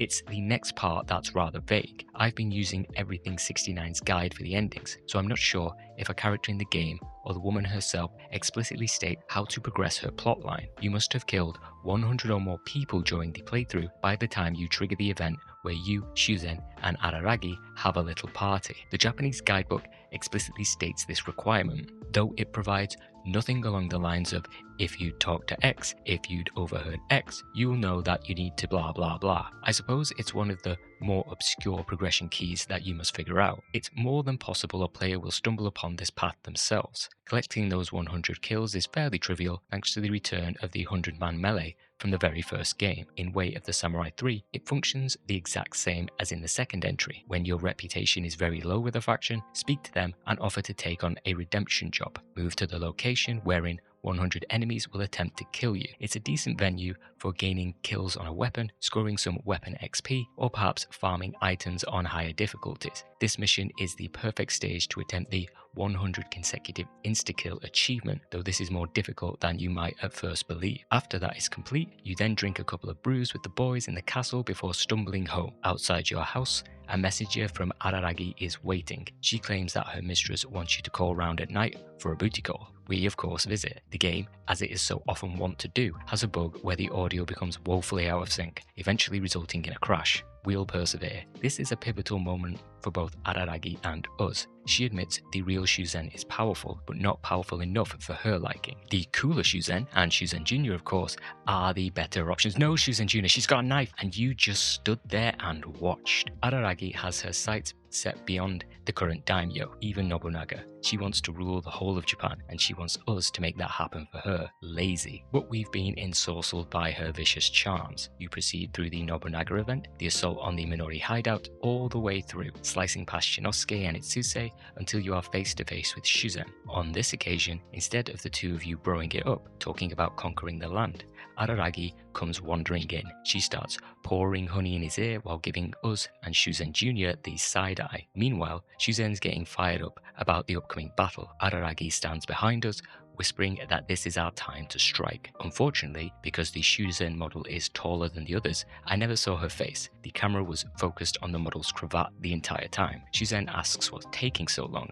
We draw our sword, Araragi starts cackling. The daimyo readies his weapons. We know what's coming. Another battle with Shuzen. I've lost count how many times we've killed him so far, but he's never been slain by his twin with a falcon on his shoulder. A child, Shinosuke, and an old lady have all shown him death so far. You strike Shuzen down. Araragi struts around the place like she's done all the hard work, like that guy on a group project who contributes barely anything and then tries to take credit. She draws her blade and sweeps in at the end to deliver the final blow. もはやこれまで。強き者こそが正義。そう申したのは主膳、お前じゃ。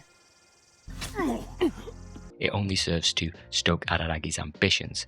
We're merely a puppet on her strings. If we die in the upcoming battle, she'll just move on to the next lord until she's reached her goal. If you follow another ending route for Araragi, she won't even wait until Shuzen's body is cold before literally stabbing you in the back. Instead of defeating the daimyo with the sharpened side of your katana, if you beat him into submission with, in my case, a stick, Araragi won't like it. Shuzen's actually impressed. We're not just some mindless killer. The mistress sees that mercy as a sign of weakness. Not content with killing Shuzen, she then turns the blade on us. しかしわらわには不要じゃ。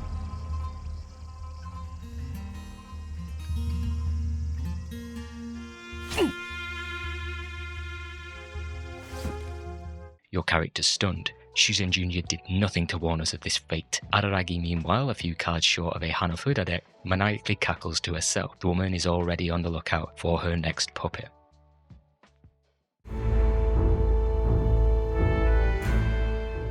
Way of the Samurai 3 is one of those games where, if you were to recommend it to someone, you feel the need to tell them how to play it properly. If you take a look online, there are a number of forum posts and the like on subjects such as before you start the game, how to make money, how to farm samurai points. Those who played the PC or console versions later down the line have the benefit of this collective knowledge preserved on the internet. Part of Way of the Samurai 3's frustrating impenetrability is that its systems, particularly for acquiring gold and leveling up weapons, feels more like a gacha game. Once again, Acquire gates its best systems through a layer of tedium. I feel sorry for the reviewers who were stuck grinding out repetitive job quests, earning a pittance, upgrading a single weapon, and then being faced with doing it all again. Maybe I'm impatient, I'll accept that, but I wanted to have fun. Setting yourself up to brush past this tedium makes the rest of the experience across multiple playthroughs infinitely more enjoyable. I understand the original intention behind weapons in the game's economics. It's to inflate playtime and allow the player to set their own mini objectives. Do an inkling, knock off some side quests to level up a weapon or upgrade it, rinse and repeat. If there were more engaging systems around this cycle, I'd have no complaints. That is not the Way of the Samurai game I played.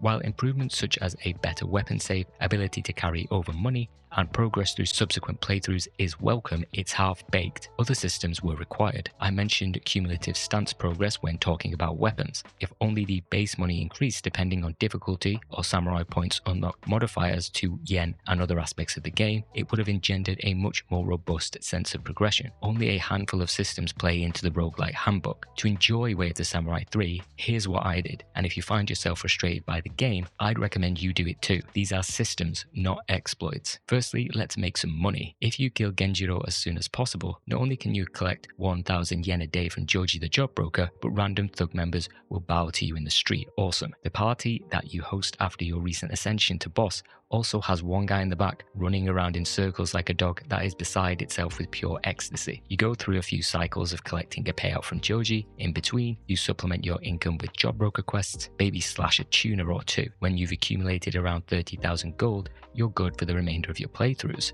Why? Well, this should be enough money to fully upgrade any weapon in the game. It's also enough money to purchase large batches of other items, like move scrolls and health upgrades to tackle higher difficulties. After making your purchases, use the sudden judgment system to draw your blade, kill the merchant, and take your money back. Now you're finally free to experiment with different weapons, find styles you like without an absurd time investment, and finally focus on exploring Amana, its combat, and multiple endings. Slaughtering innocents will cause you to lose samurai points. How do we resolve that? Thanks to the internet, you can start a game on instant kill or hard difficulty, eat a radish, and then peace out of Amana for a good chunk of points. After that initial time investment set me up with the gold reserves and samurai points I needed, my experience with Wade the Samurai 3 vastly improved. There may be traditionalists out there who would call it anathema to what the designers intended. All I can say is that those systems already existed, so why not take advantage of them? Oh shit, did that guy just steal my yen? Come back here, you son of a bitch. Speaking of systems, and without really knowing where best to place this, we're tackling it now. Partners. Companions, followers, however you want to label them, come in a number of varieties. There are 14 in the base game, 4 extra in the expanded PSP version. You recruit them in various ways. Pay them, fulfill specific quest lines, challenge them in battle, ranging from the simple to the woefully convoluted. Partners can directly assist you in battle, fighting by your side. Some will distract enemies, some will give you access to various item boxes. They also have passive effects which can trigger if you successfully take them home with you. The total gold in your save could increase or decrease by 3%. One character can even steal your hard-earned weapons. The partners the player will have a higher chance of encountering organically would be the likes of Momiji, who appears at Amana Castle. She'll challenge you to a fight to avenge her father. Instead of fighting, if you bow down, you can follow a dialogue tree that will see her team up with you. Yukino appears in Omiki Town at night. She's a bodyguard that you can hire for 100 yen a night. Yuzu is a housewife who, if your HP is 300 or lower, will take pity on your Oedipal complex, becoming your partner. Then you have partners whose recruitment conditions a player will realistically rarely encounter, and ones I could honestly not be bothered grinding for. Ensen, a man, requires you to have 1,000 kills in a single playthrough. Nyanya you recruit by apologizing to a number of cuts around Amana. Donna requires you to progress the game past 30 days. From a practical standpoint, I found partners mostly redundant. For assistance in battle, they would only become useful during a boss encounter or as a distraction. If you've been focused on upgrading your weapon and HP, a player is more than capable of handling any encounter. Outside of that, they become a distraction. Let's face it, if you were going for Ensen beyond any other reason than completionist goals, I assume you can handle most any challenge the game throws at you. Judging partners from their passive abilities, if you were to use partners as a tool for increasing your gold reserves, a number of them can increase or decrease the total amount in your save. The risk, when compared with using other methods to crank out money, was never worthwhile. The system's implementation reminded me of 3 games: Fable, Jade Empire, and Fallout New Vegas. Fable allows you to hire random mooks to become your follower, like a bandit. Your inability to one-shot the majority of enemies meant they provided tangible support in battle. In Jade Empire, when a character wasn't in your active party, they bestowed a passive buff, which could be useful. In New Vegas, not only could you outfit a recruited companion, they also had their own unique questlines to follow and opportunities to learn more about them. Where the Samurai 3's issue is that it offers none of those benefits. I am the one that knocks on the door of my torture porn shack, not the companion. The 2 major issues are, the player is skillful enough to handle the majority of counters outside of late stage bosses easily by themselves, and the passive abilities these characters bestow often come with a risk that is not balanced by their combat utility. If partners had been short romance questlines that then provided a worthwhile boon that continued through a playthrough, it would have created a much stronger incentive to search them out, or as it was in New Vegas, a simple questline to follow after you've recruited them. Hell, we had that robust cosmetic system. Let me attach a swan to someone's crotch for God's sake. I'll concede my viewpoint is extremely utilitarian. If you like having someone nipping at your heels for the aesthetics, partners can provide that. Just don't expect them to provide much beyond that. The only facet of this system that left a lasting impression was the non-traditional approach to recruiting them. It reminded me of the Suikoden series or Chrono Cross, which often have extremely obscure requirements. In those examples, you're often rewarded with a very unique or powerful companion. Not to throw shade on Nyanya or Ensen, but I left with the Samurai 3 thinking that partners, while well-intentioned, came out of the oven half-baked.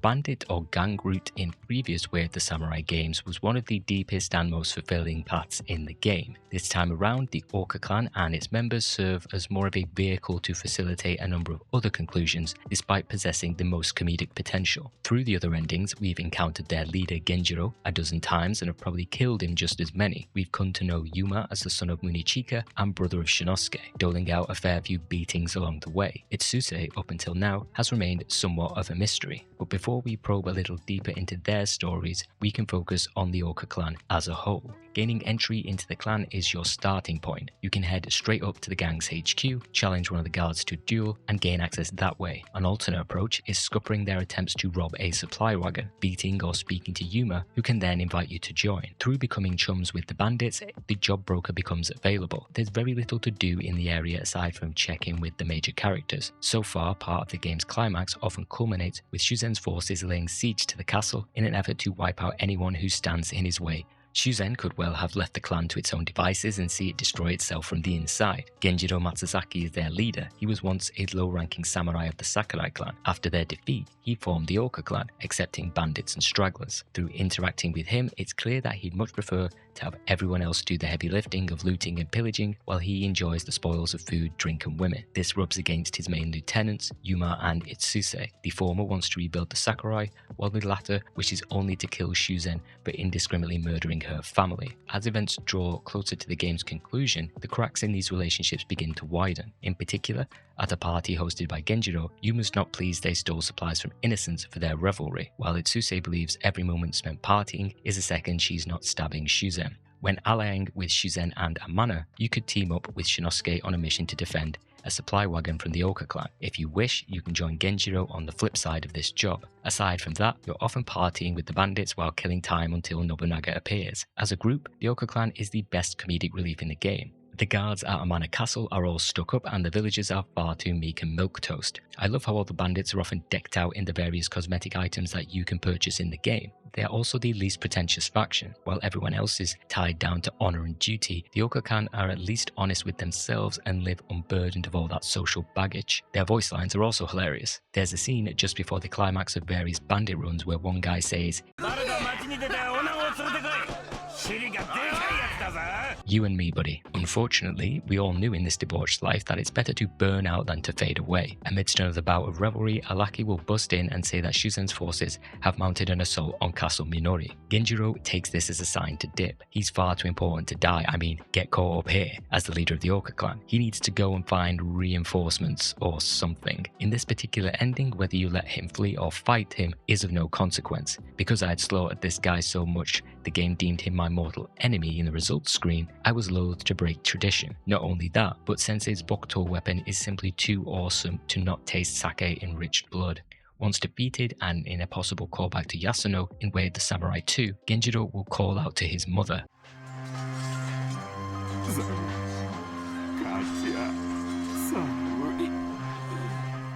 Congratulations, you're now the new head of the Orca clan. Time to get the hell out of here. Now, on the opposite side of the siege, you should be more than familiar with how to escape the fortress. Fight enemies if you wish, but the real obstacle will be waiting for you by the castle's exit, Kirie. A more common opponent on the Sakurai side of things, Kirie is not surrounded by his ninja this time around, making for a less obstructive fight. It was in this particular battle that the shinobi kept spamming his grab, which was more than a little annoying. Despite that, it's an extremely fun duel in a run that is mostly devoid of significant boss battles. Even though you may defeat Shuzen's right hand, that's just one man. When confronted by overwhelming forces, the battle is all but lost. Your tenure as the new Orca clan boss may be short-lived, but at least you'll perish alongside some pretty honourable thugs. These guys bring a lot more positive energy than the other factions, that's for sure. You and all your bros exit this world in a blaze of glory, having lived life to the fullest.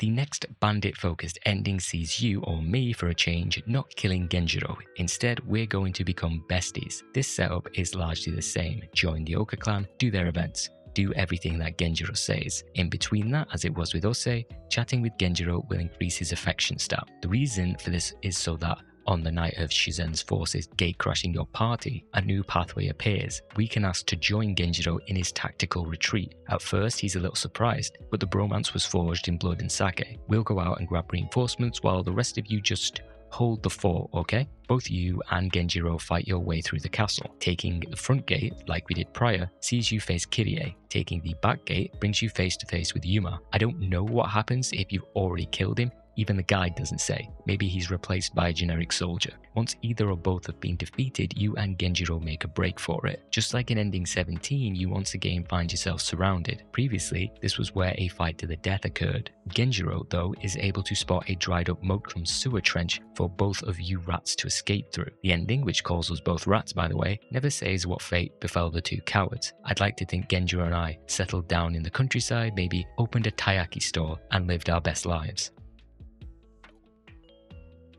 The final bandit ending sees our basket-headed monk cozying up to Itsuse. If you are hoping for a deeper exploration of character, given her quest for revenge, you're out of luck. Itsuse is a broken character who does not care if the world burns as long as she's able to kill Lord Shuzen. Once you've joined the bandits, you have a number of Itsuse-specific events to partake in. These, along with frequently conversing and training with the woman, will see your relationship deepen. Her story does provide an interesting parallel to Yuma, however. Whereas the fire of his revenge stokes his passion, Itsuse's is more of an all-consuming blaze, which will inevitably incinerate her along with everyone else. It's been clear from the outset that she's only with the Oka clan in order to forge a path for her own vengeance. When you come along, there's no sense of romanticism. It's purely an exchange of strength. She believes you two are of the same mind and ambition. Itsuse will not pour her heart out to you, but dole out some backstory if the relationship progresses far enough. The emotional resonance was a little lost on my playthrough due to her monologuing to a wicker basket. If you're wondering how well your relationship status with Itsuse is progressing, the woman actually has a stalker. Close to where she practices is a giant thug who will comment on her. If you've reached the tipping point of her affections, he will challenge you to a duel. Come the day of the party, which either leads to dying as a bandit or teaming up with Genjiro, if you're on good terms with Itsuse, she can be found in the camp awaiting you. With Shuzen's forces mobilizing to take the castle, now is the time to act. Itsuse asks for your help. We give it. The woman admits that if things were different, who knows what future the both of them might have. The two of you then proceed to carve a path through Amana Castle. Via the previous endings, we know that Itsuse will eventually reach her target. On this occasion, Itsuse had the backing of the Oka clan's forces. Now it's just the two of you. Our samurai has proven to be a rather effective one-man army so far, so I think it's doable. Instead of waiting for us to reach the third floor, Shuzen becomes impatient. He confronts us on the first floor, even extending an offer for us to join his side. Not surprisingly, Itsuse flatly refuses. Now it's the both of you versus Shuzen and his retinue. The battle itself can drag on as long as you'd like. Your only real target is the daimyo. However, he is backed up with several mini-boss soldiers who love trying to get in your way. Another fun encounter. In this particular path, it may well be the only proper boss battle that you engage with. Both you and Itsuse strike finishing blows on Shuzen. It's only after she's struck him down that the floodgate on Itsuse's emotions open.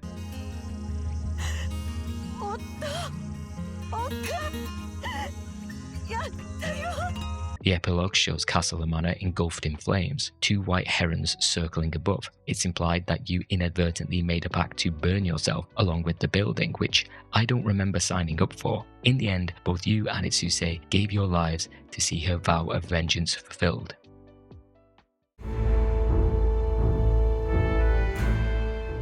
Way of the Samurai 3 takes a decidedly more serious and somber tone in its narrative. You'll find no farting patience or overly slapstick goons this time around. Instead, the focus is on the personal struggle between loyalty and duty, the pursuit of martial prowess at any cost, the sacrifices one must make in order for the greater good. Thematically and narratively, these are interesting questions to pose. Some conclusions work well, posing intriguing moral dilemmas to the player or revealing depths to the characters. Broadly, where the game stumbles is that many of its cast is underdeveloped. The choice in narrative progression, while the largest the series has ever seen, lacks much impact save for a handful that tell a more distinct story. Case in point, the Sakurai clan. Shinosuke is by far the most compelling and complex character. When giving an overview of the endings, I left number 8 until last because that is where the samurai's character clicked for me. It peeled back a deeper layer. Through many endings in the game, we learn how Shinosuke has seemingly forsaken the Sakurai clan. After they were overthrown by Shuzen, he turned coat and joined the Lord. To outsiders, his family, he's been branded a traitor. In following his story, we come to learn that it's all part of Shinosuke's plan to rebuild the clan and overthrow Shuzen. You often find Shinosuke in silent vigil by his former lord's makeshift grave. He still carries with him a memento of the Sakurai clan. Shinosuke will even go as far as sacrificing himself or fighting to the death in order for it to live on. When he sees you, In ending number 2, attempt to spirit away the sole heir, he refuses to stand by. Ose, Princess Shizuru, must take her rightful place for the sake of the clan. It's a difficult ask for a young woman, but in these times, the people need a benevolent ruler, someone to look up to. And you manipulating samurai, roll into town and attempt to undo all that Shinosuke sacrificed. At the other end of the spectrum, if you murder the girl in cold blood, he'll seek vengeance. Through the various endings, it's easy to understand Shinosuke's desires. He's an honorable samurai. He wants nothing more than for Shizuru to assume her rightful role and unite the land. And then comes ending 8. In that moment, you slay the girl and usurp her position. Shinosuke doesn't kill you, he allies with you. All this time, he was never fighting for Ose, he fought for the Sakurai clan. Whoever leads it, whoever restores it doesn't matter. What matters is that Shinosuke's sacrifices do not go to waste. Having that be the final Sakurai clan focused ending I unlocked added another layer of understanding to Shinosuke. Whether intentional or not, it made for one of the best revelations in the series so far. Many who play the game may also gravitate to Ose. You want to help her. It's clear that she does not want to be the Sakurai heir. The young girl desires a life away from war and samurai and death. Ose cast off Princess Shizuru only to find those who were once her allies pressuring her to take up the mantle at every opportunity. Unbidden, Shinosuke is plotting in Shuzen's forces. Yuma has joined up with thugs who pillage and menace the land, all in her name. Ose never asked for that. In talking to her, it's clear in some way Shuzen actually freed her. Despite still wanting to eradicate anyone with a claim to the Sakurai lineage, her family being overthrown allowed her to taste freedom. Then you come in and can position yourself as the catalyst which forces or nudges her towards becoming Shizuru once again, or casting it all aside to run away with you. In the ending where you persuade Ose to kill her old identity, it reminded me a lot of Dragon Age Origins. In that game, you can persuade your companion, Alistair, who has a claim to the throne, to shoulder that responsibility or discard it. Like Ose and Jon Snow, Alistair don't want it. You're the only one that can ultimately sway that decision. For Ose, I never really knew if forcing her into the position of heir was a good decision. It leads to the true ending. She seems happy enough. Deep down, I still believe she'd rather be Ose. In ending 2, we're directly shown how powerful this desire is. Remember, when Ose leaves Amana, you must fight with Shinosuke. Sure, you don't have to kill him, and yes, she is relinquishing her claim to the Sakurai clan, but isn't there something else she's forgetting?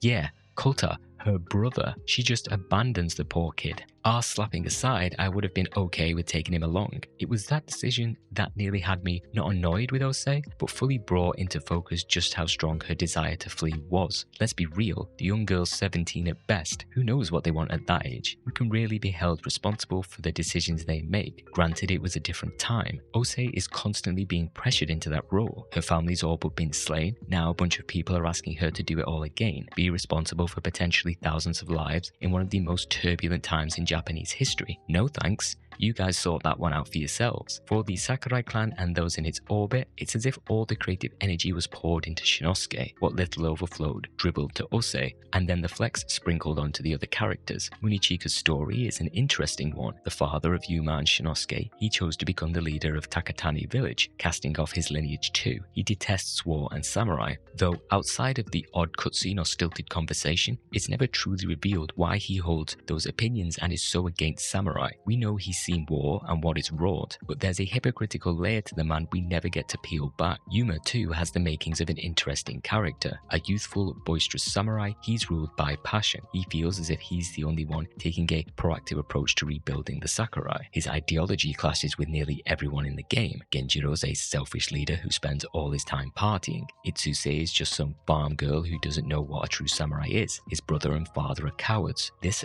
further leads him to almost getting himself killed when Shuzen's forces besiege Minori Castle. So caught up in the idea of a noble samurai, his worldview has narrowed. He's become too stubborn. Your character is always the catalyst that cracks him on the head and drags him into the light. Yuma's possessed by a youthful confidence that many other characters have lost. He's never given enough real room to grow. Travelling along the Orca clan's thread to Itsuse, I was quite looking forward to digging into her story further. When you first meet the woman, her attitude seems out of place with a bunch of bandits. She'll offer up the information quite readily. She's only here to kill Shuzen. You may then wonder what could have transpired to create such a single-minded goal. In a way, way, her stubbornness is similar to that of Yuma. While she will reveal that her family were simple farmers killed by Shuzen, we never get to delve into much more surrounding her backstory. I wondered where she trained, what memories she still keeps from her past life. Instead, the majority of conversations revolve around killing Shuzen. That's it. Itsuse's just too one note of a character when there was an opportunity to offer a unique perspective on how Shuzen's supposed tyranny has affected Amana. Then there's the Oka clan boss, Genjiro. Spend one cutscene with the man and you know what he's all about. He feigns one day rebuilding the Sakurai clan, but that was merely a pretense to bring warriors to his side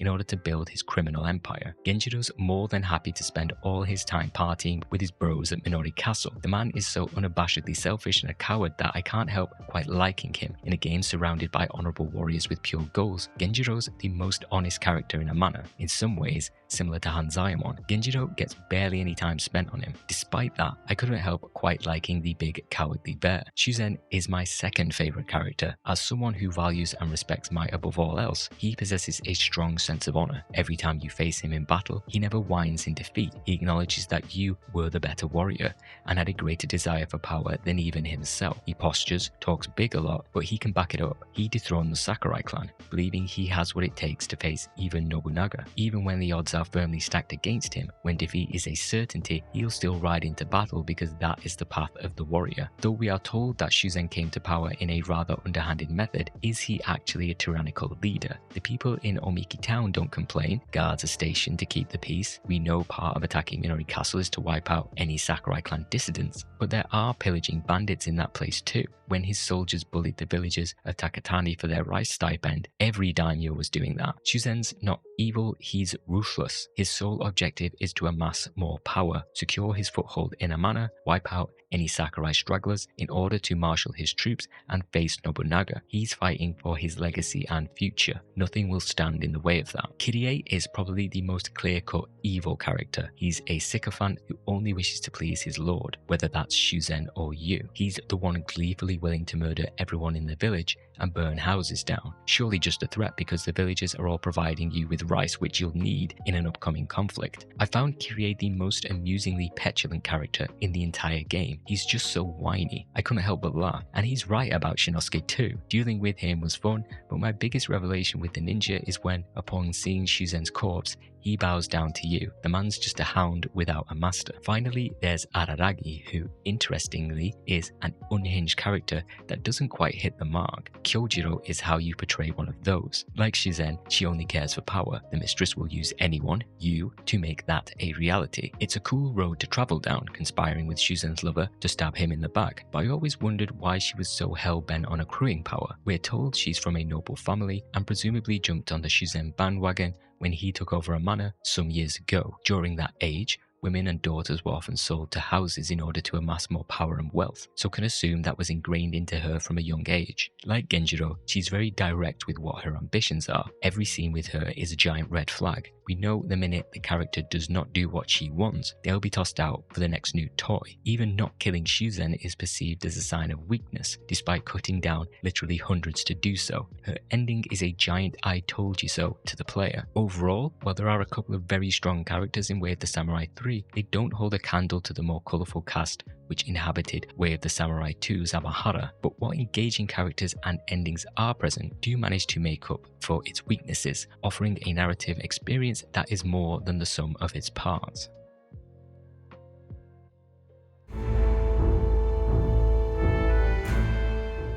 One of the more interesting endings you can obtain is tied to a character who I haven't really mentioned so far, Setsuen.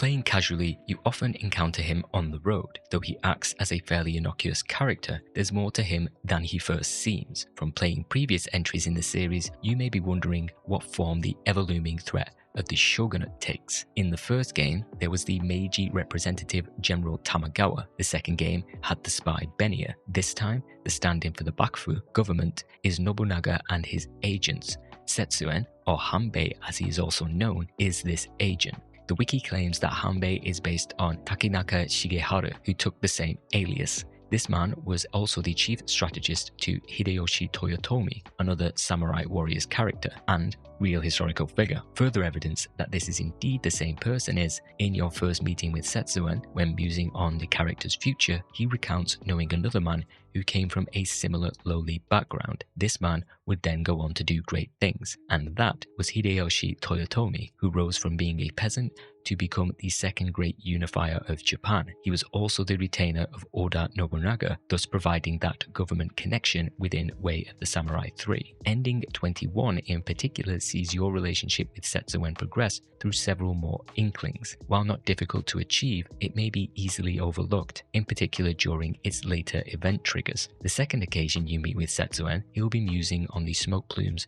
created from farmers making rice. In his mind, war breeds daimyos, which only further breeds more war. If the country were united, there would be no daimyos, thus no war. He'll then ask you if you agree, and of course we do.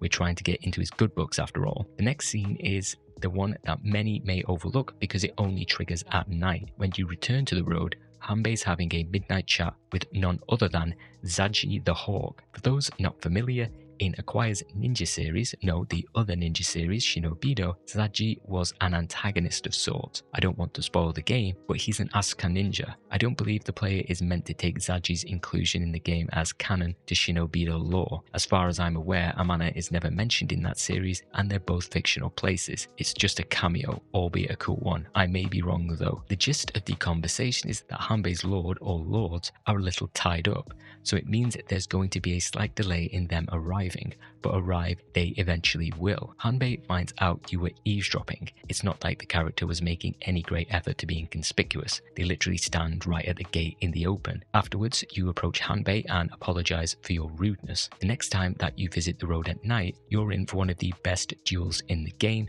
against none other than Zaji. He fights, of course, with a ninja weapon. Quick and with an annoying counter he'll often break out, you can generate a really compelling back and forth. While he doesn't hit hard as a character like Shuzen or Shinosuke, his speed more than makes up for that. You aren't required to win this battle, or what I should say is you can lose this battle and it's not a game over. Should you fail, affection with Setsuen will crater, cutting you off from his ending. Also, the way in which you defeat Zaji is also worth mentioning. If it ends in a blunt attack, you can obtain his skin. That sounded strange. If you defeat him with normal attacks, he'll drop his weapon and weapon part upon vanishing into a cloud of smoke. Zaji tells you to stop sticking your nose into matters, but that's where our nose loves being most of all. The final time you visit Setsuen on the road is at night, and he's dropped the act. Nobunaga's forces are on the move. Sooner or later, the daimyo will defeat Shuzen. Until that happens, however, Amana will remain entrenched in conflict. If only a certain someone, wink wink, would go and relieve Shuzen of his head, the transition of power would be all the smoother. Tell Setsuen you're just the right man for the job. The player is then able to travel to Amana Castle and waltz right to the 3rd floor. Having a prior relationship with the guards is not essential this time around.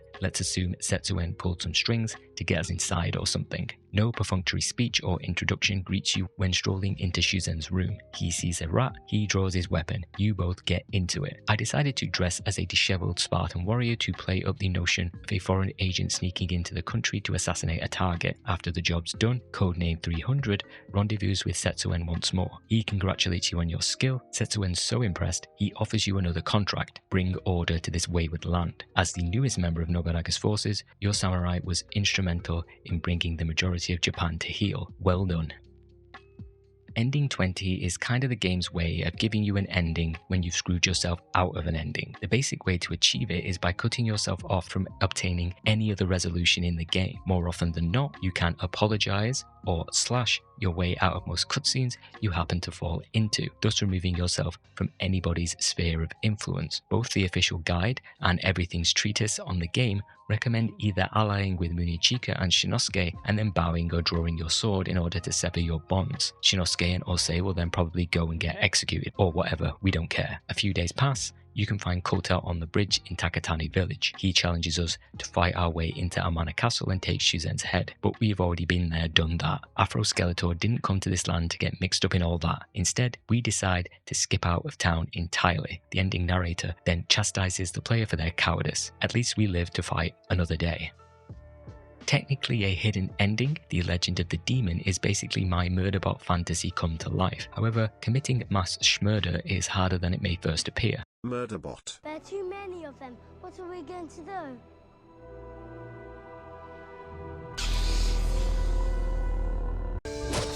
Not even the younglings survived. Allow me to lay out the criteria for this ending. Kill everyone, but there are caveats one must keep in mind. Static NPCs appear in locations during the day, afternoon, and night. You must cleanse each area. Occasionally spawning NPCs like these don't count to this total. You need to access Shuzen, which means completing job broker quests. You also need to access Minori Castle. You can't complete too many Inklings because if you do, it'll trigger the Nobunaga event, thus cutting off access to Shuzen. Don't kill Ose before Shinosuke because then he'll vanish and you're stuck with a different ending.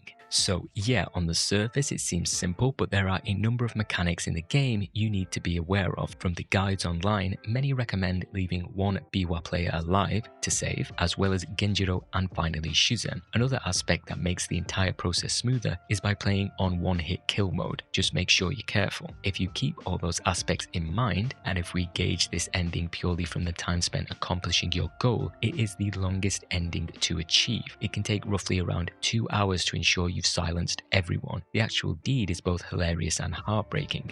Every NPC in the game, of which there must be around 110, has a unique deathline. I feel a little bad running into some poor woman's home in Takatane while her child ran around frightened and hacking her down. But then some situations are hilarious when you, can't believe I'm saying this, but when you slash a woman, you first cut their dress, dishonoring them. Then they waddle away, only for you to give chase. So this demon, blades drawn, is pursuing this 80-year-old woman like a rabid dog. It's a lot of fun. That's not to say it isn't tedious at times. The reason why it's best to leave this ending until right at the climax of a playthrough is that you must be extremely familiar with every facet of every location. There were new entrances and pathways that I discovered after dozens of hours of gameplay, particularly in the bandit hideout where Yuma sleeps and a number of other bandits dwell. The ending demands an extremely methodical execution, pardon the pun. In addition to that, you can also view unique event scenes that trigger after important characters have been slain. For instance, if you kill Munichika, a strange man appears at his house, wordlessly tilling the field. You exchange no words. Upon first seeing this, I was thinking, is this some kind of kami or god associated with death that only I can see? What's the deeper meaning here? Whereas the game's guidebook simply says that this is the new village chief.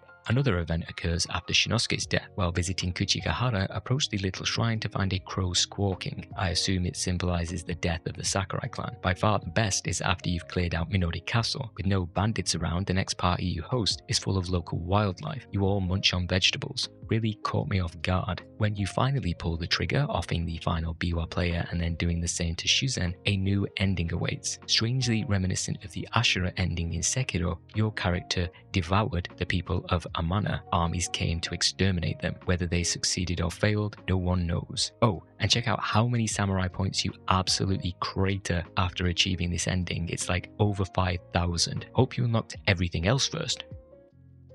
Despite denouement being the first ending, I saved it until last because it is considered the true ending. In practice, it is mostly similar to ending number 5, in which we rescued Shinosuke from execution and then stormed Amana Castle to defeat Shuzen. In that conclusion, however, the fate of the Sakurai clan in light of Nobunaga's advance was unclear. There is no straight comparison to an ending from Way of the Samurai 2, because all those conclusions were very siloed. Denouement could be likened to uniting both gang factions from Way of the Samurai 1, insofar as its sense of collaboration. To achieve the ending, you must follow the same path and choices from ending 5, build a relationship with the villagers, work for the castle in order to buddy up to Shinosuke, uncover Yuma's relationship with Munichika and Shinosuke. Underpinning this is also forging a relationship with Setsuen by taking part in his first event. These events act as a binding to a number of narrative threads and character relationships. Because of our relationship with Kota, he will show us the Sakurai clan dagger, which will become important later on. As we've already seen, this event allows us to either rat out or feign ignorance with Kirie later on. We pledge to help Shinosuke, then, come the Nobunaga event, give Yuma a bonk on the head when laying siege to Minori Castle. Later, when Kirie and his troops surround Munichika's house, you once again choose to stand in as heir to the Sakurai clan to spare Ose's life. You are dragged to Kuchigahara, ready to be executed. You remember what happened last time, right? We got poked and then became a legend in Amana. This time, as the guards ready their spears, they're shot down by mystery archers. It's the Oka clan, joined by Munichika, the villagers, and Yuma. Even Princess Shizuru and Kota have turned up to rescue you. You've become a beacon of hope to the people of Amana. Dying's not on the cards today. Another item I did not have on my bingo card was the impromptu I'm Spartacus moment. I'm afraid that may be a deeper cut than I realize, so I am compelled to explain. In the 1960 film, based on Howard Fast's 1951 novel, come the film's climax, the titular character, a gladiator who forged a rebellion, is about to give himself up. Then the people around him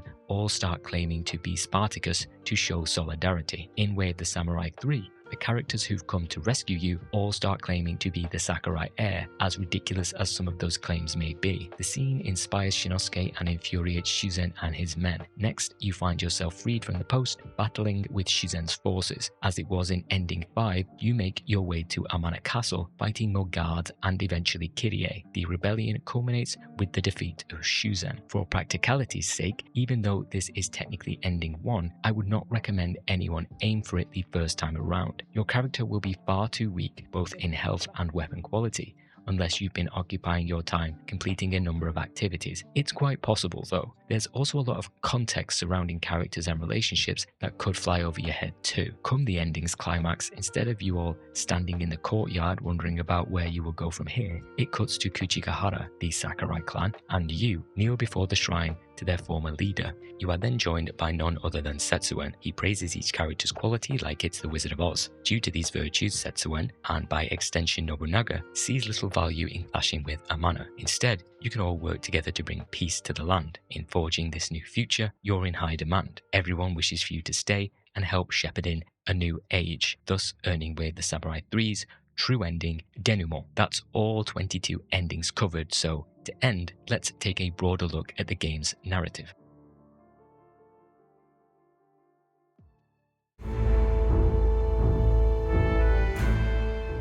Way of the Samurai 3 boasts the most ending paths for the series, nearly double of the second entry. Once again, a number of these conclusions boil down to simply selecting from A or B, or stabbing someone at various points in time. But the Inkling system and events as a whole do create a sense of a much more winding, complex narrative. When you've played the game multiple times and start to understand which events influence and affect one another, it's satisfying, knowing that next time if you tried this or didn't do that, it provides a greater incentive and mystery than the two previous entries. Clearly, some endings were more of a focus than others. The Sakurai clan, Shuzen, and Bandits in that order. By experiencing these conclusions and looking through the guidebook, you'll be surprised just how many ways interactions can be handled. But the question is, are the choices meaningful or a case of quantity over quality in service of replayability? The answer is a bit of both. For every denouement and with Ose and usurping the throne, there are others from the Bandits and Shuzen conclusions that are simply doing something earlier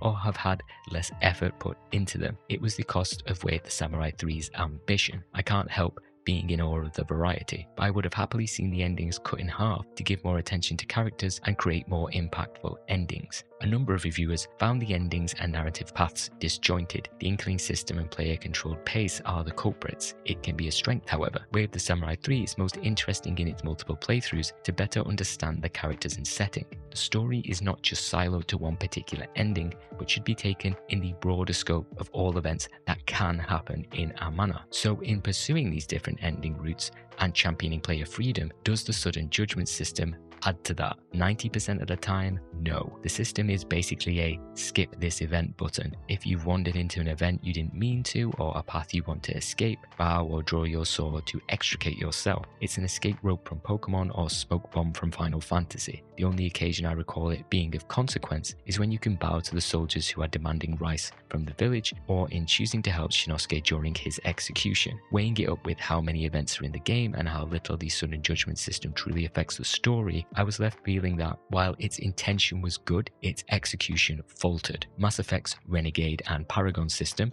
for all its flaws, did have a very tangible effect on the narrative. The issue with Way of the Samurai 3 is that its inclusion merely adds more work for developers in potential branching pathways. Instead, it would have been much more effective if it were used in targeted instances where the player could truly make a bold impact. As part of the endings, the third act of the game is also much stronger than previous Way of the Samurai entries. Acquire managed to finally capture that big battle push that it had struggled to achieve on the PlayStation 2's hardware. These final acts are further strengthened by the fun roster of enemies the player is left to contend with. Despite the more serious tone of the main plot, the world of Amana itself is perhaps the quirkiest. The locations have always been a character in themselves. There's always a slightly peculiar thing happening that shows Acquire's charm. It's the serial killer in Omiki Town, whose storyline you can progress to actually talk them out of their quest for vengeance. It's being able to kick up a leek that is a spear, talking a guy out of throwing himself off a cliff, slashing an old lady's skirt and watching her waddle off, tailing a guy singing inanely to himself, the baby explosions, helping solve the Dojima brothers' feud, the partner that wants to kill you unless you apologize first, the samurai killer who appears on insta-kill difficulty, those thieves which I hate,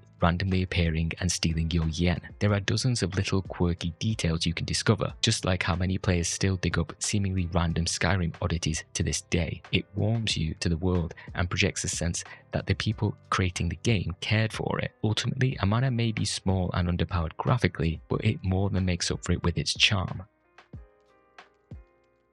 For all my gripes with Way of the Samurai 3, the positives absolutely outweigh my criticisms. Combat rewards utilizing every tool in your arsenal. High level and endgame boss battles provide fun and frenetic arenas to perfect your moves. A wealth of weapons and stances with meaningful distinctions opens dozens of playstyles to test and master. The endings and characters that received the majority of effort were engaging, even surfacing a few profound conclusions and decisions to ruminate on. In what has become an unfortunate trend, Acquire seems to want the player to engage in some sort of purity test to prove they are ready to experience what the game has to offer, overcome the poor tutorialization, contend with the sudden judgment system that offers little, but set your own goals, take your time, bend and break the game's systems if you have to. In surmounting these initial obstacles, you open up a world that, while relatively small and janky, retains the quirk and charm that enamored me with its predecessors. Ultimately, Way of the Samurai 3 poses quite a philosophical statement. If you want the good stuff, you've got to work for it. Thanks for watching.